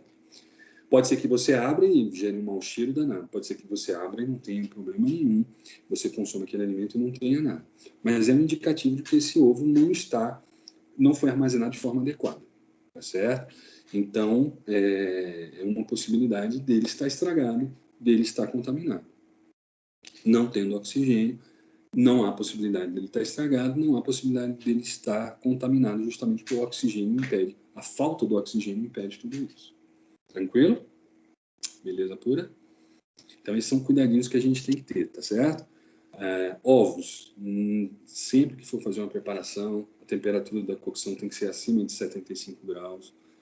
Se não tiver isso, que é o ovo de gema mole, maionese, os tartares, todos aí, tenha cuidado, porque é bem provável que dê tudo certo, mas existe a possibilidade de algum problema. Por que pode dar tudo certo? Porque pode ser que esse ovo não esteja contaminado. Pode ser que essa galinha não tinha salmonela e não vai ter problema nenhum. Mas existe a possibilidade, se algum problema acontecer, desse problema persistir, já que você não vai conseguir fazer a eliminação pela temperatura, certo? Então, isso é uma decisão muito íntima de cada um, mas a ciência está aí para dizer isso. Ovo que tem oxigênio dentro pode gerar problema, pode ter algum problema. Ok? Usar ovos sem aquecer a temperatura de 75 graus pode te dar problema. Se ele estiver contaminado, vai gerar contaminação em quem consumir esse alimento. Então, esse é um dos problemas que a gente tem que ter, tá, moçada? Os alimentos expostos para consumo imediato devem obedecer aos critérios de tempo em determinadas temperaturas, apresentados a seguir. Os alimentos que não observarem esses critérios devem ser desprezados. O que é isso? Os alimentos quentes expostos para consumo imediato devem ser mantidos em temperatura de, no mínimo, 60 graus Celsius, por tempo máximo de até 6 horas. Então, olha que interessante, moçada. A gente viu lá na nossa aula prática que em temperaturas em torno de 65 graus Celsius você tem uma estabilização do crescimento, quer dizer, não há crescimento. Então, quando você chega no self-service, quando você chega num restaurante e aquele alimento está ali para você consumir, a temperatura dele deve ser de 60 graus para cima. Justamente para quê? Para que a gente não tenha o crescimento de micro-organismo. Mesmo que haja uma contaminação, aquela temperatura impede o crescimento do micro-organismo. Tá certo? Então, quando você chega num restaurante self-service, aquelas panelas e tudo mais, aqueles alimentos devem estar em temperaturas, a calor, né? Temperaturas iguais ou superiores a 60 graus Celsius. E eles podem ficar nessas condições até 6 horas. Então, se você coloca lá o alimento 11 horas da manhã, ele pode ficar nessas condições até 5 horas da tarde, sem problema algum. Por quê? Porque essa temperatura impede o crescimento de micro-organismos. Tá certo? Então, no máximo 6 horas sob essa condição. No caso de alimentos que não possam ser mantidos a 60 graus Celsius, né, deverão ser mantidos resfriados a temperaturas abaixo de 7 graus Celsius, podendo ser aquecidas na presença do cliente. Então, os alimentos frios expostos para consumo imediato devem ser mantidos a temperatura de 10 graus Celsius por tempo máximo de 4 horas. Então, sabe aquela salada? Você tem lá um balcão self-service. Você tem alimentos servidos quentes e servidos a frio, certo? O alimento quente deve estar com temperatura acima de 60 graus e ele pode ficar naquelas condições até 6 horas. Os alimentos refrigerados, frios, devem ficar em temperaturas inferiores a 10 graus Celsius e podem ficar naquelas condições até 4 horas. Gravem isso, moçada. Quem for trabalhar em self-service tem que ter esse cuidado. Temperaturas quentes superior a 60 graus, pode ficar naquela condição até 6 horas. Refrigeração, temperaturas inferiores a 10 graus Celsius, pode ficar naquelas condições até 4 horas, tá certo? Isso aí a gente tem que já deixar gravado na nossa mente, porque muitos de vocês vão trabalhar em restaurantes, vão trabalhar em locais onde você vai ter alimentos quentes e alimentos frios para serem servidos. Então, tempo e temperatura devem ser observados. A água do balcão térmico, banho-maria, deve ser trocada diariamente e mantida a temperaturas de 80 a 90 graus. Para quê? Para que o alimento que está ali dentro fique acima de 60. Né? Em temperaturas devem ser aferidas durante todo o tempo de distribuição. Então, antes da gente começar a servir o alimento, durante o serviço, a gente tem que fazer a verificação de temperatura justamente para saber se o feijão está a 60 ou acima disso, se o alface está abaixo de 10 graus Celsius e, obviamente, se o banho-maria está numa temperatura entre 80 e 90 graus para manter tudo isso que a gente está falando em termos de temperatura quente. Tá certo? Então, isso é um cuidadinho que a gente tem que ter lá no self-service, em restaurantes, em lanchonetes, em padarias, quando a gente faz o serviço, né, self-service, onde a pessoa vai lá se servir dos alimentos quentes e frios. Ok? A legislação também fala sobre a questão dos salgados, né? Então, quem trabalha em lanchonete e tal, como é que a gente faz? O salgado, ele é servido quente, certo? Então, a gente deve ter uma temperatura acima de 60 graus Celsius. Só que quem trabalha com salgado sabe que se você deixar o salgado a 60 graus Celsius, ele fica duro. Ele fica intragável, ele fica duro. Né? Ele perde toda a umidade dele e ele acaba gerando uma crosta muito dura. Então, se deixar um salgado numa coxinha durante 6 horas sob 60 graus Celsius, você não vai vender nada. O cara não vai pegar, é incomível, né? É um negócio intragável. O que fazer, professor? Aí a gente fala o seguinte, você está lá numa lanchonete, você deixa lá as suas coxinhas e tal, temperatura de refrigeração, 10 graus Celsius ou menos, durante 4 horas. O cara vai pedir, ó, eu quero essa coxinha aqui. O que você vai fazer? Você vai pegar essa coxinha, que estava a 10 graus Celsius, portanto estava refrigerada, e vai aquecer no micro-ondas ou em outro equipamento. Então é muito comum você ver em lanchonetes a pessoa perguntar o seguinte, você vai comer aqui ou vai levar para casa? Ou vai levar? Aí a pessoa fala, vou comer aqui. Aí o cara pega a coxinha que estava refrigerada, bota lá no micro-ondas, aquece e te dá para você comer. Como ela não estava congelada, ela estava resfriada, um aquecimento no micro-ondas faz com que ela volte a uma temperatura palatável, né? Você vai comer aqui ou vai levar para casa? Eu vou levar. Aí você pega a coxinha resfriada e bota no saquinho para o cara resfriado. Essa é a recomendação da vigilância sanitária, tá, moçada? Eu sei que quem trabalha em lanchonete vai falar, mas professor, vai dar... Eu sei. A gente sabe que uma coisa é você trabalhar na linha de frente, outra coisa é você gerar legislação. Importante é que a gente saiba o que é o certo, o que é o legal, né? Por mais que a gente tente, de alguma forma, agradar o nosso cliente, tudo isso que a gente está falando tem um viés científico em relação ao crescimento de micro-organismos. Então, se você pega, bota uma coxinha numa temperatura 30 graus Celsius, 35, que é aquela temperatura ótima ali daquelas estufas, né? Estufa para deixar o alimento quentinho, quando a pessoa pegar, ela já vai pegar o alimento quentinho. Isso é a pior coisa que a gente faz. Por quê? Essa é a temperatura de crescimento lag de micro-organismo. Quando você deixa uma coxinha ali por 40 minutos, meia hora, sob essa temperatura, qualquer micro-organismo que tiver ali vai crescer muito e a chance desse alimento se estragar mais rapidamente ou a chance de você gerar uma contaminação para quem come aquele alimento é gigantesca, porque são alimentos altamente manipulados, que tem uma manipulação muito grande para você fazer uma coxinha, mesmo uma coxinha feita em máquina, o recheio dela é todo feito de forma manual, e aí você pode ali ter uma contaminação muito fácil. Então, deixar uma coxinha num balcão, sob temperatura ambiente ou sobre uma estufa, o que você está fazendo é gerar o crescimento de micro-organismos ali em temperatura lag, em velocidade lag de crescimento. O que a gente tem que fazer? Deixa sob refrigeração. Coxinha foi frita, está tudo bonitinho, deixa ela sob refrigeração. 10 graus Celsius ou menos, sobre até 4 horas, sob essa condição. O cara pediu, você vai lá e aquece no micro-ondas, vai lá e aquece no forno, aquece num aparelho, onde a temperatura vai atingir ali os 25 graus, 30 graus, 35 graus, talvez seja a temperatura que a pessoa vai consumir e vai sentir que está mais quente do que a boca dela, né? Qualquer temperatura abaixo de 35 graus, a gente vai achar que está ou temperatura ambiente ou está frio. Então, acima de 35 graus, a gente já percebe um certo calor. Isso vai acontecer no equipamento, mas se você deixar ela sob essa temperatura durante mais de meia hora, 1 hora, 2 horas, 3 horas, o crescimento de micro-organismo acontece e aí você, além de perder o produto, você ainda vai gerar a possibilidade de contaminação para quem consome esse alimento. Então, coxinhas, salgados, fique sob refrigeração quando a pessoa pedir, aquece, ou ela leva para casa refrigerado, mas nunca deixar sob temperatura ambiente ou temperatura de leve aquecimento, porque isso faz com que haja um crescimento de micro-organismo gigantesco ali sobre o produto. Tem que ter esse cuidadinho, não sabe? Ventiladores, condicionadores de ar-condicionados, né?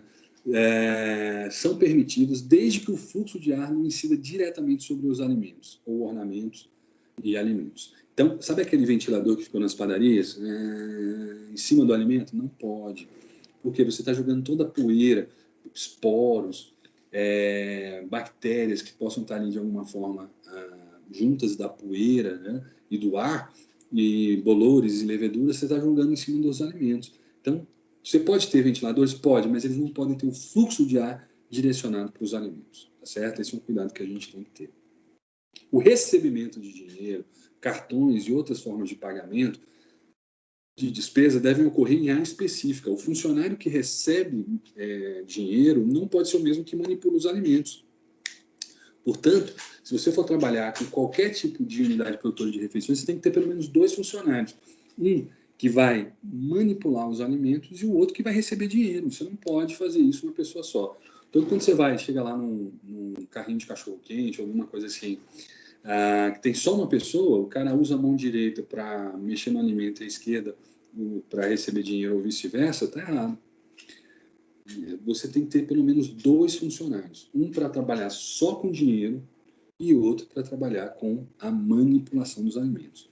É óbvio que você tem vários, mas pelo menos um tem que estar ali especificamente só para trabalhar com o recebimento de dinheiro, pagamentos, enfim. Tem que ser um funcionário exclusivo para isso. A legislação estabelece assim, tanto a nacional quanto do Distrito Federal, tá?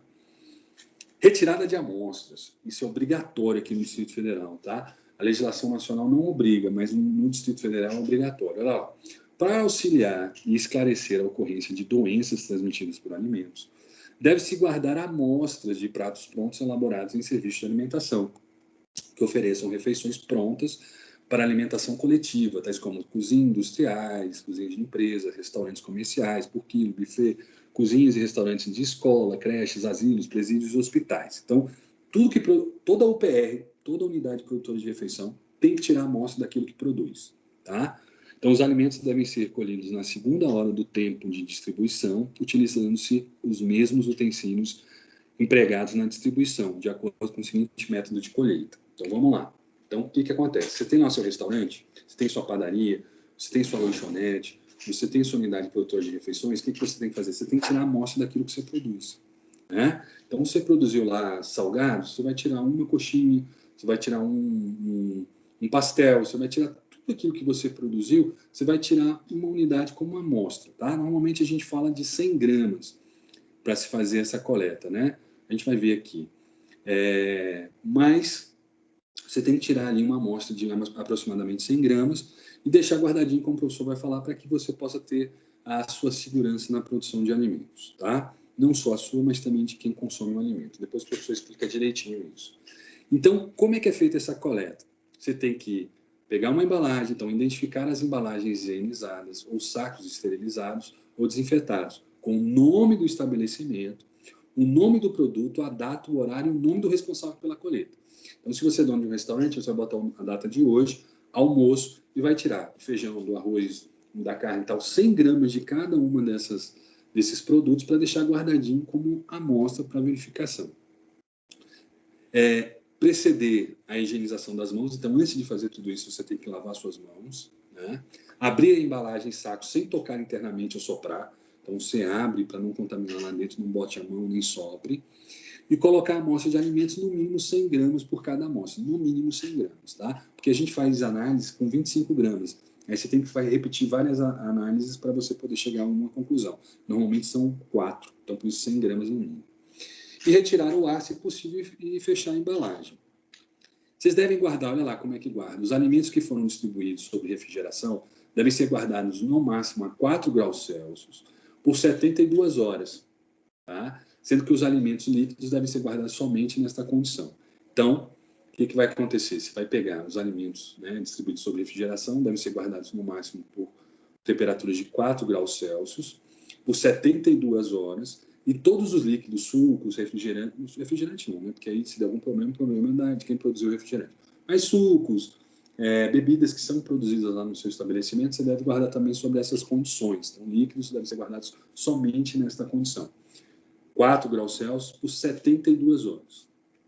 Alimentos que foram distribuídos quentes devem ser guardados sobre congelamento, menos 18 graus, por 72 horas também. Tá? Então, alimentos quentes vão ser congelados por 72 horas. Alimentos refrigerados vão ser guardados sob refrigeração por 72 horas. Por que 72 horas? Porque o surto de salmonela é o surto mais demorado que tem. Ele demora 48 horas. Então, você teria mais 24 horas para procurar o estabelecimento. Chegar lá e falar assim, olha, eu passei mal comendo aqui. Por que isso acontece? Olha só, existe uma legislação que é a legislação de defesa do consumidor. É o Código de Defesa do Consumidor. E ele diz assim, toda vez que se compra um produto, se inverte o ônus da prova. O que é isso? Se eu chego hoje e falo para vocês assim, olha, tal pessoa fez isso, e, portanto, ela vai ter que ser reprovada nessa disciplina. Eu só posso fazer isso se eu tiver prova daquilo que eu estou falando. Isso é o Código Penal brasileiro. Quem acusa tem o ônus da prova. Então, se eu acuso uma pessoa de uma coisa, eu tenho que provar que aquilo que eu estou falando é verdade. No processo de compra e venda, se inverte o ônus da prova. Então, eu compro uma coisa e quem tem que provar que aquilo estava adequado ou não é quem vende, não quem compra. Então, eu posso chegar no estabelecimento e falar assim, ó, eu comprei esse sanduíche, passei mal. E foi aqui que eu passei mal, agora eu quero ser indenizado por vocês. Quem tem que provar que aquela pessoa não passou mal, que não foi naquele estabelecimento que ela passou mal, não é quem fala, não é o consumidor, é o fornecedor, é quem fornece o produto, quem produz o produto. Isso se inverte o ônus da prova dentro do Código, né, de Defesa do Consumidor. Então, como é que eu faço isso? Guardando as amostras. Se eu chego num local e falo assim, olha, eu vim aqui ontem, comi um hambúrguer e passei mal. Agora eu quero que vocês paguem, me indenizem, né, paguem todos os gastos que eu tive no hospital, foi no hospital mais caro de Brasília e tal, está aqui R$5.000 para vocês pagarem. Quem tem que provar que você não passou mal no meu estabelecimento que você comeu ontem, sou eu, não é a pessoa que diz que passou mal, não o consumidor. Como é que eu faço isso, professor? Com coleta de amostras.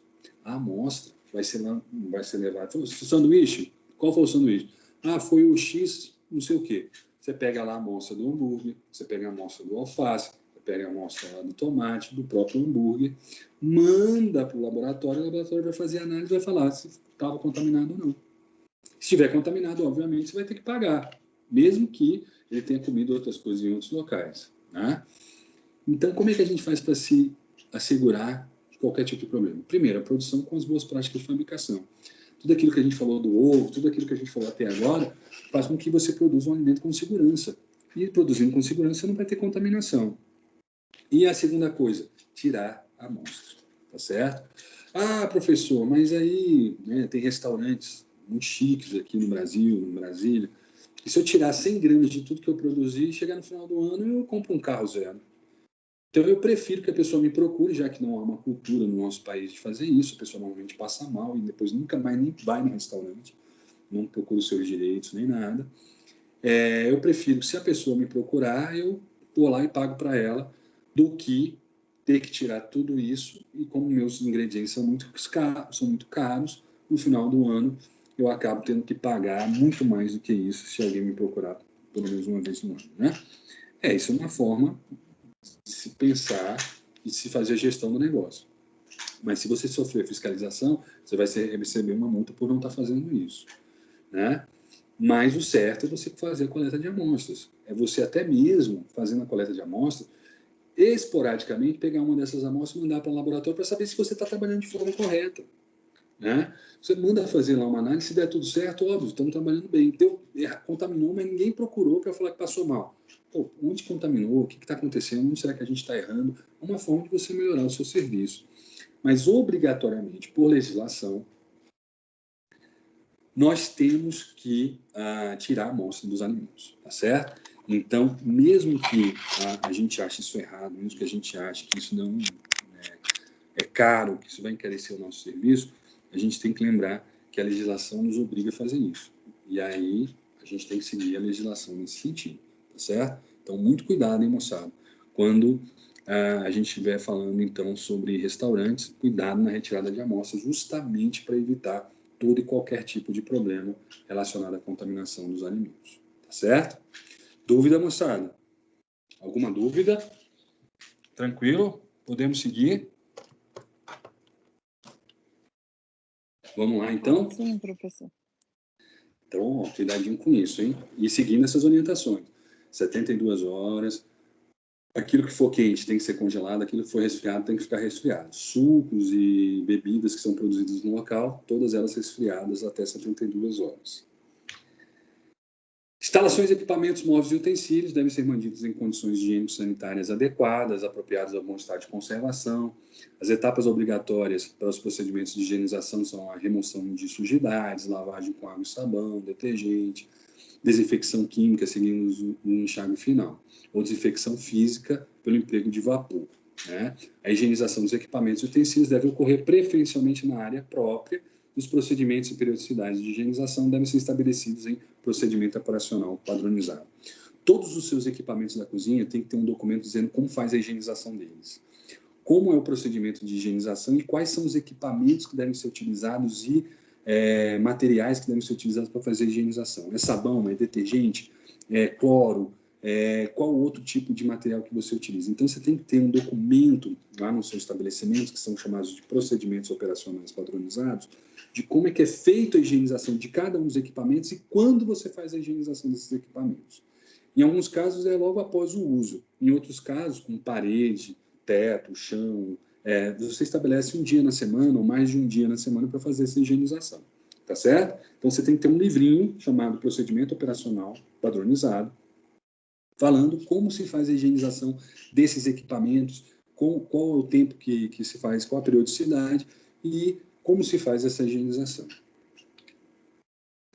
É proibido varrer o chão, olha lá, é proibido varrer a seco e lavar panos de limpeza na área de manipulação, fazer uso de panos não descartáveis para secar utensílios, equipamentos e superfícies que entram em contato direto com os alimentos, reaproveitar vasilhames de produtos alimentícios para envasar produtos de limpeza, bem como o contrário.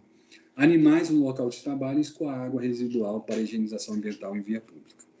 Então, moçada, não se varre cozinha. Você vai levantar pó, você vai levantar sujidades, isso vai, de alguma forma, contaminar todos os alimentos, tá certo? Se usa água, detergente ou sabão para se fazer isso. Higienização das instalações e equipamentos. Produtos usados para limpeza e desinfecção de produtos dentro da sua cozinha devem ser identificados e registrados na Anvisa, né? Devem ser notificados e registrados na Anvisa. Possui todos os dizeres de rotulagem obrigatórios para produtos saneantes e estabelecidos pela legislação federal. Você não pode comprar aqueles produtos que passam na rua. São produtos de limpeza que não são regularizados e notificados na Anvisa. Todo produto que você utiliza na cozinha tem que ter lá a liberação da Anvisa, tem que ter o registro na Anvisa. Detergente, sabão, tudo que você utiliza na cozinha, água sanitária, tudo isso tem que ter o registro da Anvisa. Por quê? Porque isso libera produto para produção de alimentos. Coisas caseiras, sabão, eu pego gordura e faço sabão caseiro. Não pode. Você pode usar na sua casa, mas num restaurante não pode. Por quê? Porque não foi liberado pela Anvisa, não tem registro na Anvisa. Só pode utilizar produtos de limpeza registrado pela Vigilância Sanitária. Abastecimento de água. Será permitida a utilização de soluções alternativas, tais como água de poço, mina e outras fontes, né?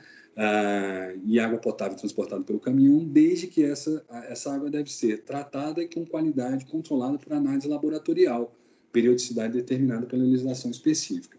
O que diz aqui? Toda água que você utilizar na sua cozinha, se ela não vier da CAESB, né, da Unidade de Tratamento de Água da sua cidade, você tem que fazer análise dessa água. Então, aquela água de poço, a água de cisterna, a água de... Enfim, qualquer água que você tiver, que for utilizada na sua cozinha, que não vier da empresa responsável pelo tratamento de água da sua cidade, ela tem que ser analisada de 30 em 30 dias, com um período de 6 em 6 meses, desculpa, de 6 em 6 meses ela tem que ser analisada, tá certo? Não só na questão físico-química, mas também microbiológica. Tem legislação para isso. Então, se você trabalhar num resort, se você trabalhar em algum lugar que capta água de fontes de captação mineral, você tem de 6 em 6 meses fazer análise microbiológica e físico-química dessa água. Professor, e da CAESB? Não, porque a CAESB faz isso todo dia. No caso aqui é CAESB, se for Goiás, Saneago, se for no Rio de Janeiro, tem um outro nome e tal. Então, em São Paulo, Sabesp. Todas essas companhias de água, teoricamente, fazem análise diariamente do controle de qualidade da sua água. E aí, você tem essa segurança. Água da CAESB não precisa fazer. Qualquer outra água que você utilizar que não seja da CAESB, tem que ser feita análise semestralmente da qualidade dessa água. Certo? Caixa d'água. Caixa d'água tem que ser limpa de 6 em 6 meses. Qual foi a última vez que limparam a caixa d'água da sua casa? Qual foi a última vez que limparam a caixa d'água do seu prédio? Obrigatoriamente, por legislação, tem que ser feita a higienização de 6 em 6 meses da caixa d'água. Tem que ser feita a limpeza dessa caixa d'água de 6 em 6 meses, tá certo?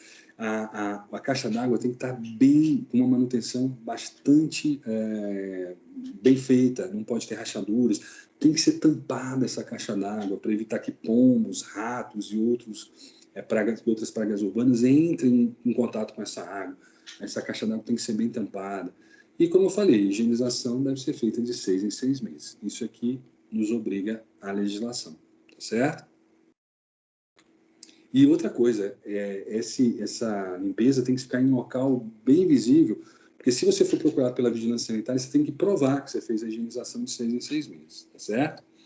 Olha lá, a manutenção e higienização da caixa d'água tem que ser feita por um funcionário especializado com conhecimento na área ou por uma empresa terceirizada, para poder fazer toda essa parte de higienização da caixa d'água, tá certo? É também uma outra exigência da nossa legislação. Você não pode ter aquela caixa de gordura dentro da sua área de produção.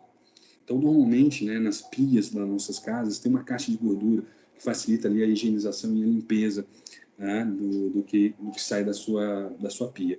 Isso na nossa casa. Num restaurante, você não pode ter isso na sua área de produção. Essa caixa de gordura tem que ficar fora da área de produção. Ela não pode ficar na mesma área de produção. Por quê? Porque se vier algum problema de entupimento, ela vai jorrar para dentro da sua área de produção. Então, essa caixa de gordura tem que ficar fora da área de produção de alimentos. Tá certo? Tratamento de lixo. O lixo deve ser retirado até 1/3 da lixeira. Então, você pega a lixeira, divide ela em 3 partes. Quando ela chegar no segundo terço de lixo, ela tem que ser retirada. Você não pode deixar ela transbordar na lixeira toda. Outra coisa, na hora que você for retirar esse saco de lixo, você tem que retirar fora da área de produção de alimentos. Portanto, é interessante que essas lixeiras tenham rodinha, para que você possa tirar da área de armazenamento e produção de alimentos, fazer ali o fechamento do saco de lixo e retirar. Por quê? Porque se houver algum extravasamento desse material que está dentro do saco de lixo, vai contaminar a sua cozinha, vai contaminar a sua área de armazenamento, no seu estoque.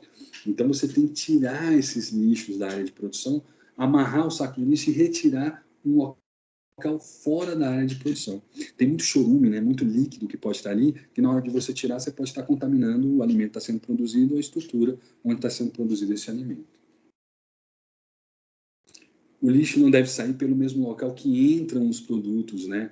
Então, o lixo não deve sair da cozinha pelo mesmo local onde entram as matérias-primas. Na impossibilidade, você tem que determinar horários diferentes. Então, o lixo ele não pode sair pelo mesmo local que entram os ingredientes. Tem que ter uma porta exclusiva para saída de lixo e entrada de material. Agora, se você não tem essa possibilidade, você tem que botar horários diferentes. De manhã recebo matéria-prima, de tarde à noite eu retiro o lixo. Pode passar pela mesma porta, desde que seja feita a higienização e tem horários diferentes de circulação de ingredientes e matérias-primas e de lixo. Esse é um cuidado que a gente tem que ter. Controle integrado de pragas e vetores. Todas as janelas têm que ser, olha lá, a instalação deve ser dotada de elementos de proteção com o objetivo de impedir a atração, abrigo, acesso e a proliferação de pragas e vetores urbanos. Tem que ter o quê? Aquele ralo sifonado, com tampa escamoteável, as aberturas todas têm que ser teladas, você tem que ter, opcionalmente, uma cortina de ar para impedir que insetos entrem, as portas e as janelas, todas essas devem ter fechamento automático, né? E as instalações elétricas devem ser todas vedadas. O que a gente está falando aqui? Você tem que ter equipamentos que possam fazer a proteção da sua cozinha em relação à entrada de pragas e vetores urbanos. Formiga, barata, insetos de maneira geral, tá certo? Então, esse processo tem que ser, de alguma forma, controlado na sua cozinha para evitar, justamente, que você tenha algum tipo de contaminação. Moçada, vamos fazer o seguinte, ainda tem algumas matérias aqui para a gente falar, e se a gente continuar dessa forma, o professor vai ter que dar uma acelerada e a gente vai acabar falando muito rápido coisas muito importantes. Vamos fazer o seguinte, a gente para a nossa aula agora, e aí, num próximo momento, que é bem provável que não seja na nossa aula prática, mas seja depois da nossa aula prática, antes da nossa prova, o professor pode passar essa parte? Pode ser assim? Porque senão a gente vai falar muito corrido, uma parte muito importante. Eu vejo como é que eu faço isso. Talvez antes da nossa aula prática eu consiga fazer isso. Tá Pode certo? sim, esses slides já estão disponíveis, né? Dá para a gente dar uma lida depois. Dá para dar uma olhada antes. Então, só para não ficar muito corrido, porque eu estou vendo aqui do jeito que está indo, e a bateria do meu celular também está acabando. Então, do jeito que está indo, é capaz da gente acelerar muito e não vai ser legal. Acho que isso aí tem que ser uma coisa, tem que ser falada assim, sem corre-corre, para justamente não gerar nenhum tipo de problema. Pode ser, moçada? Todo mundo concorda? Pode, sem problema. Ó, deixa eu ver aqui. A gente ainda tem 1, 2, 3, 4, 5, 6, 7, 8, 9, 10, 11. Ixi, ainda tem algumas coisas, são simples, tem em torno aí de 15 slides, mas é legal a gente falar numa velocidade legal, sem pressa, justamente para ter uma melhor qualidade de absorção dessas informações. Pode ser? Pode ser. Então, o professor faz aí uma gravaçãozinha antes. É bem provável que semana que vem eu não consiga fazer isso, mas lá na outra semana, no nosso dia da prova, antes da prova, o professor faz essa inserção. Pode ser? Tranquilo? E é o tempo também que a minha bateria está acabando aqui, vai acabar de qualquer momento. Já deu 2 avisos aqui. Pode ser, né, moçada? Então, obrigado aí pela atenção de vocês. Semana que vem, sempre lembrando, nossa aula prática. Isso quer dizer jaleco, sapato fechado, e será lá na M124, tá? Naquela sala que a gente fez a nossa primeira aula prática. Beleza, moçada? Tranquilo? Então, agradeço vocês aí pela participação, pela atenção, e aí a gente se vê na semana que vem, tá bom? E o professor hoje vai liberar e vai dar a nota para vocês, tá bom? Fiquem tranquilos aí do Estudo Dirigido 2. Ok. Eu que agradeço, moçada. Obrigado aí pela atenção de vocês. Tchau. Obrigado pela aula, professor. Eu que agradeço. Fique com Deus. Até semana que vem. Ou até amanhã. Quem a gente se encontrar, quem não se encontrar amanhã, até semana que vem.